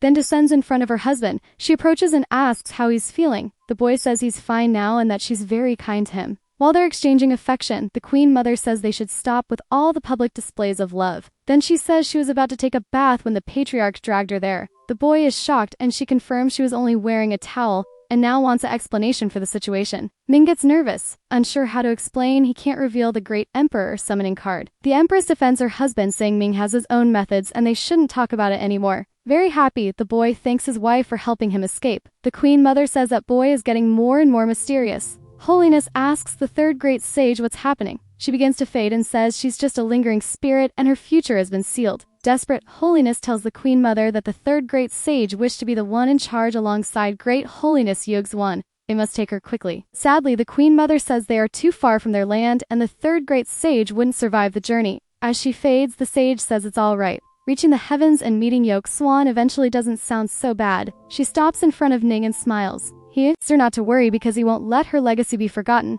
Before disappearing completely, she thanks Ning. He thinks about how one day he'll be someone capable of fighting an emperor face to face. Time passes, and meanwhile, in another spiritual domain, the righteous emperor hides in a chamber. He reflects on how, because of Ning, the empress destroyed his powerful shadow clone. Even the queen mother helped and didn't take the righteous alliance seriously. A man appears before the righteous emperor and says he seems quite angry, then asks if he arrived at a bad time. The emperor asks that man when he will come out of seclusion, cause now even the queen mother is siding with the celestial demon sect. The man laughs and tells the old one not to worry. He recently fainted and has approached the boundary of the next realm. The righteous emperor is shocked and says that the man is walking the path to become a god even without participating in the battle for the divine throne. He replies that he's not a true god yet, but already at a level stronger than a great emperor. He calls it the false god. Soon, the queen mother, the empress, and that damn patriarch will all be dead beneath his feet. 15 days later, in the celestial demon sect, the empress tells Ming that his wounds are almost healed. He comments that she takes very good care of her husband. Then he asks how he can repair. They lie down on the bed. The empress asks if the third great sage didn't leave him a ring. The boy says yes, and that she said all the treasures are in it. Ning says he wonders what kind of good things are inside, and smiling, empress tells him to be mentally prepared for it. Confused, he asks what she means by that. Suddenly, the ring begins to emit a great light, startling both of them. Something comes out of the ring. Ming falls into an empty space and realizes that he's probably inside the storage ring. He wonders why it's so empty, and if the woman tricked him. When he lands at the bottom, he finds a chest. He concludes that the treasures are probably inside. Upon opening it, he finds another chest. Already frustrated, he decides to open the second one. To Ming's surprise, it's several chests, one inside the other. Mei gets angry at the third great sage. Then he opens the last chest. From inside it comes the third great sage, laughing and saying that the boy is too ambitious and that the greatest treasure in her tomb is her inheritance. Ning gets furious. Smiling, the woman tells him to consider a final act of affection for the new generation. She takes a scroll in her hand and hands it to Ning, who catches it in midair. As soon as he grabs the scroll, he appears again in the room with his wife. She asks how it went, and he asked if she knew there was nothing in the storage ring. Lu says that just proves the third great sage isn't only the poorest empress, but also the most greedy. If he's looking for treasure, he'll be disappointed. Ming says it's just a scroll. The empress comments that she didn't expect the third great sage to leave behind something so good. Then he asks if the scroll is really that special. Looking at the scroll, she says that if that formula is turned into a pill, it could help him reach the intermediate stage of the great success of his physique. She then says the celestial demon sect has all the listed ingredients, but the thunder heart fruit and the phoenix ice crash she will have to search for. Ming reflects that he can't depend on his wise power forever. He needs to evolve quickly, so he says he'll find the ingredients himself. He comments that their sect is going through difficult times, and it might draw attention if she searches for the ingredients, so he will handle it. However, he says he's still not sure about the details of the prescription. Then he pulls Lu close and says she should help him study and take care of that formula. She agrees. The couple lies on the bed to review the scroll. Meanwhile, two little birds sleep together. Later, Ning leaves the palace. He reflects on how happy his wife was after their study session. They should do that more often. Now that he has mastered the Dio of music, the sword, and the palm, he only needs to master the Dio of the fist. A man has his attention drawn. It's because Ning descends from the sky right in front of him. He then greets him. Immediately after, he is startled because in just a few months, the patriarch has reached the 9-star Earth King realm. The system informs that he has shocked the elder and receive as a reward the restoration of martial art, which allows full comprehension of a martial technique. The elder who guards the scroll vault of the celestial demonic sect asks which floor the patriarch wants to go to this time. Ning replies, the 5th. Then the elder tells a disciple to move all martial art techniques from the 1st to the 4th floor. Ning comments that he's only practicing martial arts and the elder doesn't need to act like a crisis is about to happen or like he's going to destroy everything. He begins walking through the 5th floor's corridors, observing the various fist techniques. He wants something worthy of the 3rd great sage's power. On a shelf, Ning finds a scroll that teaches the Flaming Tyrant Fist, ranked as mid-earth level. The system informs that it can be restored. It then asks Ning if he would like to do that. The young man reflects on that unparalleled domination and feels the divine flame ignite. The system begins repairing that technique until the comprehension of the Flaming Tyrant Fist is complete. Ning smiles as he absorbs all that power. Ning's eyes shine as the system announces his new ability. Outside, a disciple shouts that the scroll vault is being destroyed. The entire building begins to catch fire. The elder in charge is relieved that the patriarch only shook the structure. A man yells that there's fire on the 5th floor. An explosion happens at the top of the building. Then the elder says, that isn't fire. That aura seems like the Flaming Tyrant Fist. He wonders how the patriarch learned that technique if it was incomplete. The system informs that Ning has shocked the elder and received the absorption of the solar light aura. It then asks if the host wants to combine that ability with the Flaming Tyrant Fist. Ning reflects that the technique requires a mix of domination and divine flame aura to reach its full power. He wonders what the effect of the solar aura will be. The system begins absorbing the solar light aura and a blinding explosion erupts above the vault. Ning floats in the air, glowing. The elder in charge is shocked because the patriarch is evolving. He wonders how the patriarch is using the solar light aura. All of Ning's clothes burn away and the female disciples are stunned. They notice his sculpted abs and the flame surrounding the patriarch grows even stronger. The elder reflects that the aura of the sun and moon is unlike any ordinary one.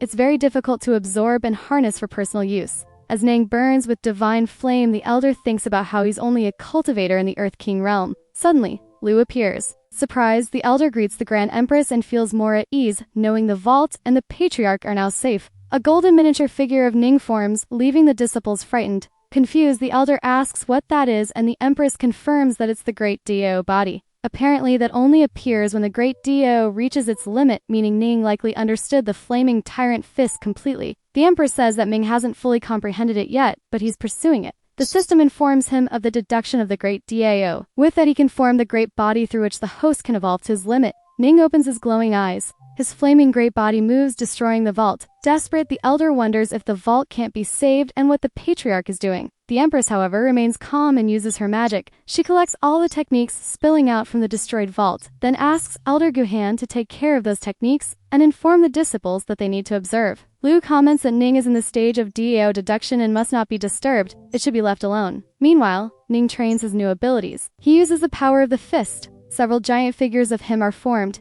They begin destroying everything around them. A disciple screams that the celestial demonic hall, the sword hall, the fire hall, and the blade hall have all been destroyed. The Empress says all they can do is watch and rebuild everything later. Ning is evolving his martial arts, which includes the Dio of fist and music. The disciples sit on the ground and thank the Empress for the clarification. She tells them not to worry because Ming's fist power is extraordinary. If they reach the Dio of fist and music, they'll be lucky. Time passes. Ning now has unmatched mastery. He feels the divine flame burning. He uses his flaming fist. With a movement, he sweeps the flames away with unmatched divine power. The system reports that the deduction of the Dio of the fist is complete and the great body begins to dissipate. Ning is happy to have mastered the Flaming Tyrant Fist. Then the system announces that he astonished everyone in the Celestial Demon Sect and obtained an immortal weapon, the meter gloves, which remain invisible. Ning equips the gloves. Now his power is far greater with this immortal weapon, and no one will know. The Empress asks her husband how he feels, and he says he's fine, but still doesn't think he's deduced enough. Then Ning notices that he destroyed the entire storage room and becomes desperate, but the Empress says it's fine, and that as a member of the sect, his cultivation is more important. The elder and the disciples are angry that she is spoiling the patriarch. Someone appears and asks who could cause such a mess in the Celestial Demon Sect in the presence of the Empress. The man announces that the Holy Land of Chanbao invites the patriarch to its annual auction. Ning asks why they are inviting him. In the Celestial Demon Sect inside the Whispering Rain Tower, the Empress apologizes for the inconvenience, but the demon sect is undergoing reconstruction, and they are there to discuss the Tianbao auction. The man says it's all right and that the Empress knows what's best. Ning asks when the auction they mention will take place. He explains that it's an auction held across the entire domain, hosted by the Holy Land of Tianbao. All of the domain's treasures are auctioned there, so it's worth visiting. The patriarch says he understands why they would invite the celestial demon sect, but doesn't know why they invite him specifically. The man says that it's clearly due to the fame Ming has. After the battle in the Great Emperor's tomb, admiration for the patriarch became immeasurable. Ming tells him to stop with the flattery and speak seriously. Offended, the man says the patriarch is being rude and that he's being sincere. He was sent by the Great Lord, and the first person he thought of was Ning. He whispers that he also heard the girls that are very beautiful, and since the patriarch is very charming with him by his side, he might easily find a partner. The Empress comments that the auction features top-tier treasures.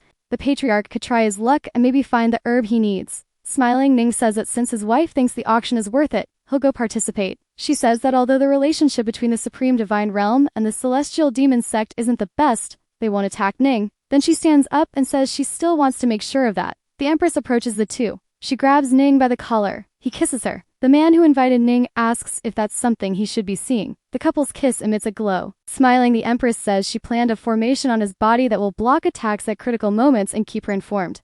She also says there are some spirit coins inside the ring, so he doesn't need to worry about money. Lu then hands him a silk ice mask. Lu explains that it will change his appearance and conceal his original aura, so he doesn't need to worry about revealing his identity. Ning puts on the mask. The transformation happens immediately. When he opens his eyes, Ning already looks like someone else. The man from the land of Tai and Bao comments on Ning's new appearance and shows him a mirror. Ning looks at his reflection. Worried, he asks if he really has to wear that mask. Being a member of the Celestial Demon Sect, he can't tarnish its image, but the Empress insists. Then she asks if he's trying to impress the girls in the city. Ning approaches his wife. He holds her waist, then says she gave him the mask because she's jealous. Lu looks confused, and Ning explains that she's afraid his physique will cause trouble. The man watches everything and feels sad because he was hoping to win over some girls using the charm of Ning's physique, but now he's ugly. The duo arrives at the city of Shenzhou. Ming comments that the wind shadow horses are incredible. It only took them half a day to arrive. The man tells Ming not to underestimate the horses just because they are level 2 beasts. They can travel long distances quickly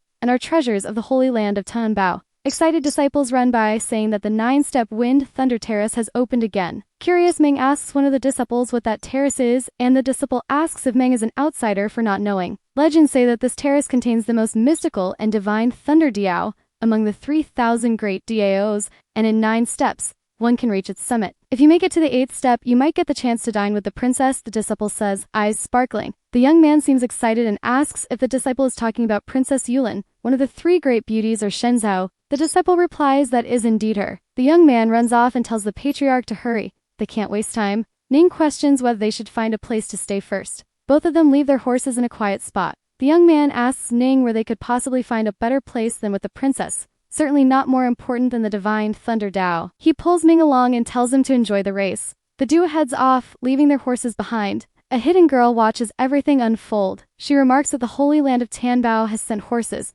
In a supreme divine realm, a crowd gathers. The guards grow tense with the situation. Ming comments that there are many soldiers guarding the area and that the city has very high security. The young man says it's all to protect his spiritual domain. Ning asks if the supreme divine realm is really that powerful, and the young man replies that it leaves the other realms behind. Just like the Celestial Demon Sect is located in Sizhou, any major sect has its own region and sets the rules as it sees fit. The city of Shenzhou is full of sects, but behind these forces are officials who interfere. Even great emperors must rely on the power of the nation. Ning says he understands, and the young man adds that cultivators must be more cautious in this place. A woman with a cloth over her face appears. She announces that the terrace is open again and hopes everyone gives their best to reach the top. The disciples are ecstatic because she's Princess Yulin, Colvin of the 3 great beauties. Even her voice sounds like music. Ning asks why the young man doesn't just reach the 8th step himself. The disciples are outraged, saying it's not that easy to reach that step. It's like climbing to the heavens, but maybe someone will be able to do it. From above, the princess asks who will be the first cultivator to attempt the climb.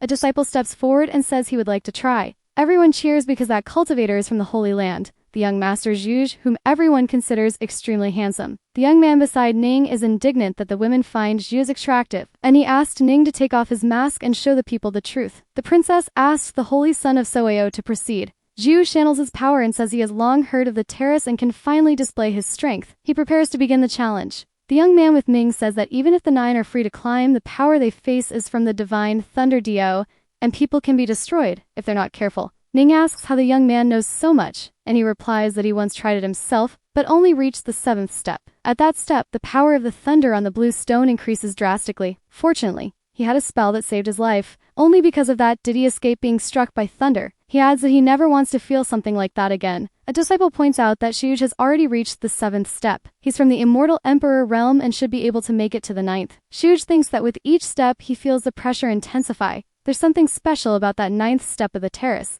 An elder beside the princess says that perhaps Jude can reach the top, but she isn't so sure. Frightened, the man stops. He bows to the princess and says he's not talented enough to continue, then apologizes to the royalty. The princess says it's alright and that he is still very strong. Ning becomes interested and says he'd like to try. The young man warns the patriarch not to be overconfident. If something happens to Ning, he'll have to explain it to Lu. From above, the princess asks if there's any other cultivator who would like to try. Ning steps out from the crowd and says he'll try to climb the terrace. All the disciples are curious, not knowing who this man is or how he dares to challenge the Thunder Terrace. The princess asks who Ning is. The young man with him introduces Ning by name and says he is his great friend. The disciples mock him, saying he's not handsome or anything like that, but if he's a friend of the Holy Son of Tianbao, then he must be strong. The princess observes the Holy Son of Tianbao and comments that he seems to be doing well. Melted with passion, he replies that he's fine. Then the princess says that since Ning is friends with that young man, he might try to climb the terrace. Ming thinks about the Dio of Divine Thunder, and that he must be able to master it. He then begins to climb the steps.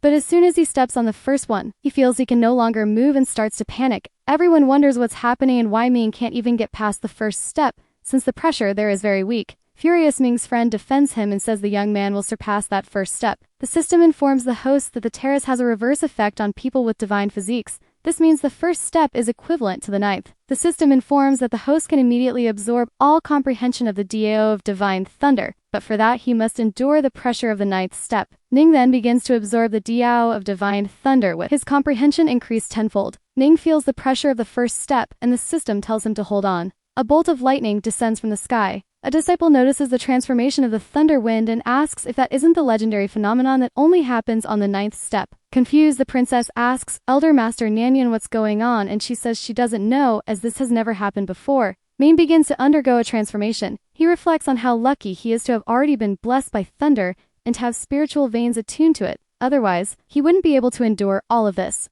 Dragons form around him, and Ning screams. Everyone is shocked and wonders how anyone could survive a situation like that. If Ning didn't die, he must have an incredible defense. The system informs that Ning has stunned the city's cultivators and has received the trial pill as a reward, which grants partial resistance to Thunder's effect once consumed. Using all this power, Ning asks the system to use the Thunder trial pill and the miraculous healing pill. This happens, and Ning finds himself surrounded by dragons as he steps onto the stair. It feels immense pressure around him. Slowly, he begins to advance. The system informs that the Dio of Divine Thunder has been comprehended. Ning reflects on how the 8th step, which should be as hard as reaching the heavens, now seems super easy. People are left speechless. Everyone starts watching Ning closely, wondering if he'll be able to reach the 9th step. He shocks everyone again, so the system rewards him with another pointed comprehension and the Dio of Thunderwind. The young man thinks there are many people there, and he has just reached comprehension of the Dio of Thunder. If he doesn't reach the 9th step, he won't need to explain anything. So Ning decides to stop there. The cultivators are shocked. One of them says Ning is incapable of reaching the 9th step.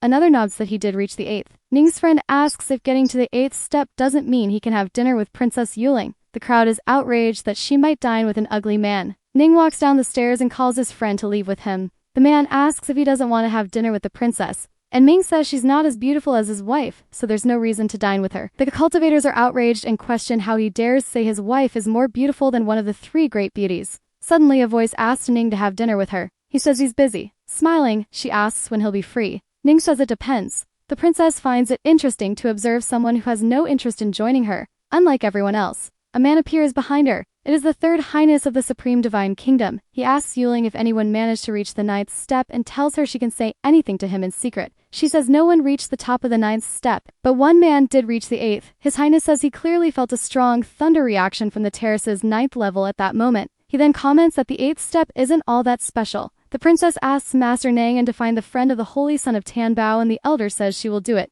In the city, the young man asks Nang why he turned down the princess and if he's an idiot. Nang replies that it's very easy to have dinner with the princess after reaching the 8th step. The man asks if Ning is implying the princess has ulterior motives, then says he doesn't believe that. He keeps talking to the patriarch, but Ning asks him to stop being annoying and find a place for them to settle. The young man tells the patriarch not to worry because he already found a place and left the horses there. But when they arrive, the horses are gone. He starts panicking, saying some bastard must have stolen them. Ning tells him to stop wasting time, they need to prepare for the auction. Meg falls. In their lodging, Ning is cultivating. He's completely focused. He He reflects that thanks to this Deo, the journey has already been worth it. Everything will be even better if he can get the 2 ingredients he needs at the auction the next day. At the Time Bao Pavilion, many people gather. Ning's friend comments that although there are many auctions, when it comes to valuable treasures, none compare to this one. Then he tells Ning to look around. All the strongest people of the celestial spiritual domain are there. They're also in a private room. Reflecting, he says the patriarch shouldn't be in the main hall considering his status, but Ning says he doesn't care. He's just here for the valuable treasures. Impressed, Ning's friend says how amazing the patriarch is, while Ning thinks that if people find out who he really is, he'll be hunted. In the hall, people start taking their seats. Ming comments that he didn't expect to see so many powers gathered in the city of Shenzhou. The young man agrees but says the only lands with great immortals are Jiuyo, the supreme divine realm, and the immortal sword sect. They announce the arrival of the princess. She enters with her elder master and another woman. The young man says no one expected the representative of the supreme divine realm to be Princess Yiling. Ming reflects on how small the world is since they've just run into each other again. The princess heads to the high point of the hall. Her elder remarks that the man is at the auction and asks why they don't go greet him, but the princess tells her not to rush and to see how things unfold. A woman in red appears. She apologizes for being late. All the disciples fall for her and say there's no need to apologize, showering her with compliments and saying they could wait an eternity for her. Ming's friend says she's the best auctioneer in the pavilion. Everyone calls her Sister Chin Mei. Ming thinks that even the auctioneer is a powerful cultivator from the celestial realm. This pavilion is not to be underestimated. Chen Mei greets everyone, then she declares the auction officially open. Next, she asks them to observe the first item to be auctioned. Ning is in shock. It's a mid-tier, earth-rank martial arts technique, the Thunder Wind Divine Palm, starting at 1 million coins. People begin shouting their bids, trying to outdo each other. Meanwhile, Ning thinks those martial arts techniques are important to him, but they're asking for too many coins. Before he left, his wife said she left some coins with him, but didn't say how many. Ning enters his storage ring to check how much money is inside. A blinding light fills his vision. He's stunned by what he sees. His wife is definitely rich. She left mountains of coins for him. Ning asks the system to count how many coins there are, and it concludes 1 billion. Ning thanks his wife, and now he's ready to make the most of the day. Everyone keeps bidding, and the competition intensifies. A sect elder offers 1.6 million for the item. The auctioneer asks who offer more. Ning's friend comments that the use of that technique is very limited, only for those who've mastered both thunder and wind, so that price might be the limit. He looks at Ning and asks if the patriarch is shocked by the price, then says if the patriarch can't cover it, he, Zhu Yuanbao, will do it himself. Smiling, Ning bids 1.65 million coins.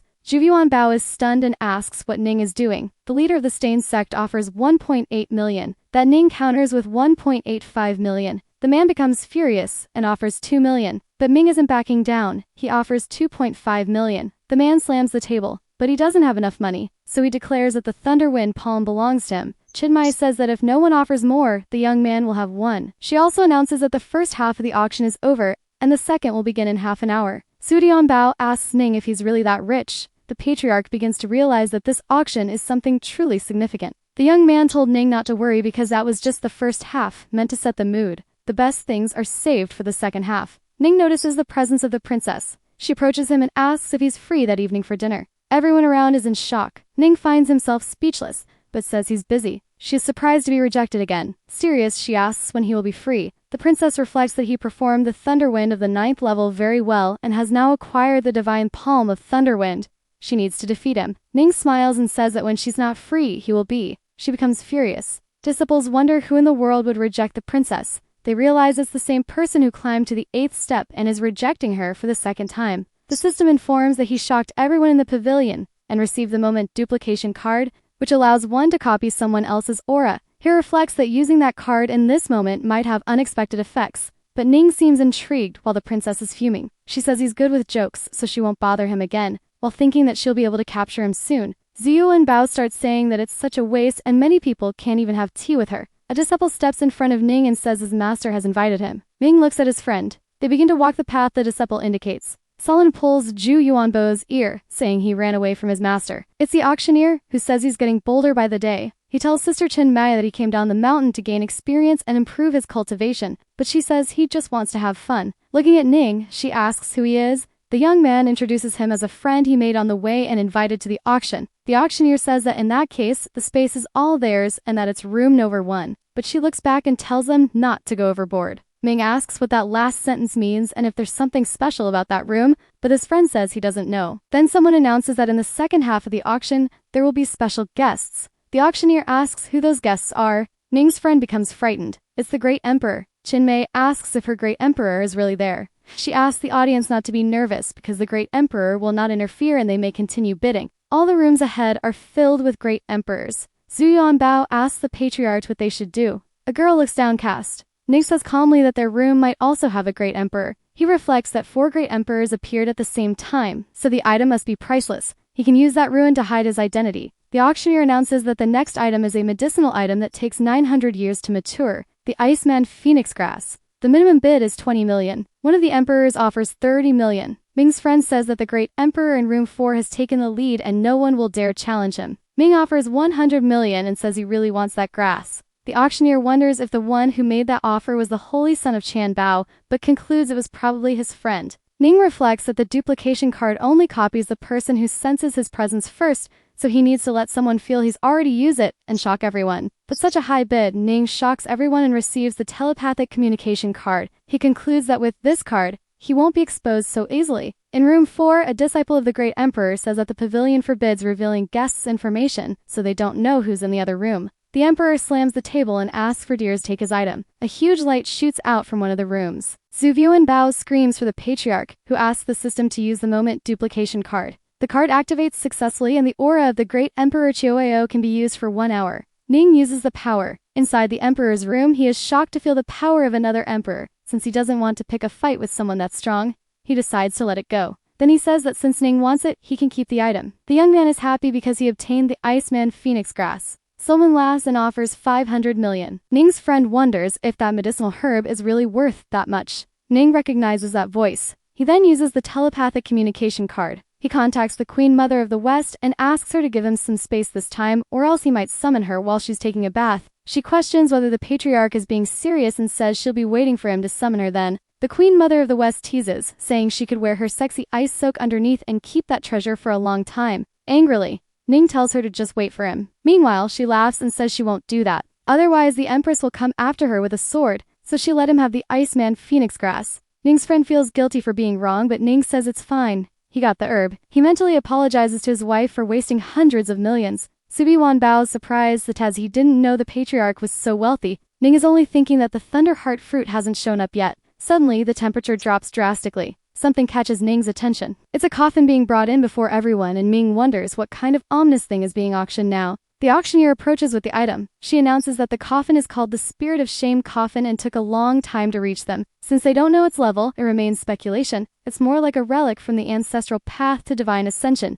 Then the bidding begins, starting at 100 million. One of the emperors offers 2 million. Ning's friend comments that it's an item every cultivator would want for their life, and they'll keep their eyes on it. Ning thinks the young man doesn't understand the true power of that coffin. He reflects that if he can get it for his wife, it might help her with her cultivation. So he offers 300 million. The auctioneer wonders if that's the friend of the holy son of Tian Bao. The Queen Mother of the West thinks Ning is just enjoying the excitement without any fear of death. His friend asks if he really has to play the rich guy that day. He already stole the herb from the celestial lord of Xiaoyao and now wants to do it again. The Queen Mother contacts Ning through telepathy and says that to evolve into the god Rome, one must have true divine intent. She says she needs the coffin but doesn't want to ascend to the god Rome herself. She doesn't know where he got his imperial aura but hopes he avoids unnecessary conflict. Ming reflects that the Queen Mother of the West has always helped him and doesn't seem to be lying. So he says he'll listen to her. The girl is happy and says the next time he visits her land, he'll receive a reward. The holy woman asks the Queen Mother if he should bid now that the Patriarch has backed off, and she says yes, no matter how much it costs. She believes that Cruel Coffin might solve all the problems of the holy land of Yachi. Some time passes. Ning is entering his room. He now has the herb and the Thunderwind Divine Palm. The young man reflects that the only thing missing is the Thunder Heart Fruit, but the problem is he has no information about it. Either way, he can search for it later. Right now, he should practice the Thunderwind Divine Palm. The system announces that it has begun absorbing the knowledge and expanded comprehension by 10 times. Then it announces that he has mastered the mid-tier Earth-level martial arts technique. Someone knocks at his door. Ming wonders who it could be. Then he opens the door and asks what she's doing there. The Queen Mother tells him to take off that mask first. It's way too ugly. The holy woman agrees. The young man hesitates for a moment, but then he removes the mask. They get excited upon seeing him and say his face is still stunning. Ming asks what the Queen Mother of the West is doing there. She grabs his neck, then says she's taking advantage of Empress Lu's absence, so she's forcing the Patriarch to do things he normally can't. The holy woman covers her eyes, and the Queen Mother moves closer to Ning, but then she bursts out laughing and says she was just testing him. She didn't expect him to be so naive. Ning gets angry and says that when he's stronger than her, they'll put an end to the Queen Mother. They mock him, asking if he dares to try that now. The young man feels his pride flare up, so he steps closer to her. He starts hitting her, saying she asked for it. The Queen Mother is shocked that Ning dared to hit her. The system informs that he shocked the Queen Mother of the West and the holiness, and his cultivation ore increased by 300. The young man said that he's still a man after all and couldn't refuse something to the Queen Mother. He said that it was very interesting. The girl becomes putty because he hit her. Then she grabs his shoulder. She says he needs to take responsibility for his actions. The young man asks what she means by that, if she wants to hit him too. The woman remains silent. The holiness tells the queen that they need to stop messing around and go downstairs to negotiate. The Queen Mother says Ning is a very annoying man. He asks why she even came. Then the holiness says there's a reason they came there. It's the roots of the Iceman phoenix grass. Ning thinks he only needs the leaves of the grass so he can give them the roots. Smiling, he tells her to take it. He splits the grass in half and gives it to the Queen Mother. The holiness thanks him. The young man asks how she will reward him for making him lose hundreds of millions of coins for nothing in the auction. The woman asks how he wants to be rewarded and says she has no coins, but she does have two beautiful women. Ning gets shy. She leans in close to his ear and says she can offer him a breath of fresh air. Ning asks what kind of reward that is. The Queen Mother says there's no other way, she has no more coins, and he doesn't want a special reward. The young man shrugs and says he just has one question for her, then asks if she's ever heard of the Thunder Heart Fruit. Thinking she says she knows a thing or two about it, and he asks where it is. Then the Queen Mother says it's in the Supreme Divine Realm in a forbidden area they can't enter. Ming concludes that it's the Moon Mirror Pavilion. He then realizes the princess is a great candidate for that. He thanks the Queen Mother of the West. She and the holiness bid him farewell and say to seat them out if he ever has a problem. The two leave. Ming puts his mask back on. He wonders how he'll get the princess to take him into the royal forbidden area since he can't use seduction with such an ugly face. Someone calls for him outside the room and the young man wonders if Sui thinks it is. Opening the door, the princess is there. She says she wants to talk to him and asks the young man to listen. Ning invites her in and says they can talk. The girl is surprised. She thought he would reject her, but her sincerity and effort must have softened him. The two sit at the table, and Ning tells her to go ahead. The princess says she came because she hopes he'll go with her to the restricted royal area in the Moon Mirror Pavilion to talk. Serious, Ning says that since the princess is calling him again and again, it must be important, so he'll go with her. Meanwhile, he reflects that it was very easy to handle that situation. The princess is happy. She thinks that if she looks closely at Ning, maybe she can find some beauty in him. As she stands, she asks if he wants to go there with her right now. The two head out into the night. A woman is petting a horse, saying she thinks it's cute. But her lady says distinguished guests are arriving and then it's a shadow gale horse found the great difficulty. She prepares to stab the animal and says that if it wants to blame someone, it should blame the distinguished guests. Blood splashes. Ning and the princess enter the place. Ning's friend asks what a man and woman are doing alone in the middle of the night. The young man says the princess has something to tell him and his friend starts accusing him of plotting something. Ning puts his hand on his friend's face and tells him to stop talking nonsense. The young man nods. Then the princess calls for him. Before Ning could leave, his friend grabs his arm. He says he wants to go too, and that they should go together. Tense, the princess says the holy son of Tianbao can go with them. Once there, the young man asks what that smell is. The princess responds with a smile, saying her younger sister prepared a grand celebration for them. Upon entering, a girl greets them, commenting that her older sister brought guests. Upon seeing who the guests are, she wonders why they're there. Worried, the princess asks if something's wrong, but with a sulky face, her sister says no. Then the princess introduces her sister Yukon to the two of them and introduces them to her. Polite, Yukon greets them. The holy son of Tianbao asks what that delicious smell he's sensing is. Excited, Yulong says it's the banquet her sister prepared for them using a rare shadow-wind horse. The young man stares with his mouth watering. Suddenly, he drops his chopsticks. In despair, he realizes the food is made from his rare horses. Confused, the princess asks what's wrong with Ming's friend, and the young man explains that they lost their horses a few days ago. Yukon rushes out, excited, and the princess asks where she's going. The girl says it's an emergency. The young man asks her where the horse meat came from, and the girl stammers. Furious, he starts yelling that he was searching for his horses, and she was the one who stole them. The girl asks why he's so angry. He tied the animals in a public place, and she had no way of knowing they were his. He shouts louder, asking how she dares argue with him, and Yukon asks if he's planning to do something about it. Then the boy starts getting nervous and speechless. Smiling even calls him a coward, and the princess says she's going too far. Ming comments that the girl doesn't seem remorseful for what she did and should be punished, then asks if the princess wants him to deal with the thief. He reaches out his hand toward her and pulls her close. Angrily, she says he's a horrible man and asks how he dares. The young man strikes her as punishment. The girl becomes sad and hugs her sister. The princess says she was the one who started causing trouble, so she should apologize to the holy son of Tianbao, or she'll end up in confinement. Crying, Yukon apologizes for stealing the horse. Serious Ning asks the princess what he can do for her at that moment. She says she wants him to help her become an empress. The boy is confused, then asks if she's planning a rebellion and what's going on. Yuling says that's not it. What she wants is to fight for the right to inherit the throne. Her ambitions don't stop at ascending to the realm of the great emperor. She wants to become an empress of the divine realm to promote peace and prosperity. Ning asks what she expects him to do, and then she begins to explain that this is the forbidden area of the supreme realm. The young man is shocked that this is the place the Queen Mother of the West mentioned. It was created by the founder of the supreme divine realm, used for cultivation, and there's something there she urgently needs to generate a quake as powerful as the 8th step of the terrace. The princess says she's tried for many years but never succeeded, and Ning reflects that this is why she sought someone who could climb the stairs. So the video ends here. If you don't want to miss the next part, activate the notification bell, and see you next time on Tab's channel.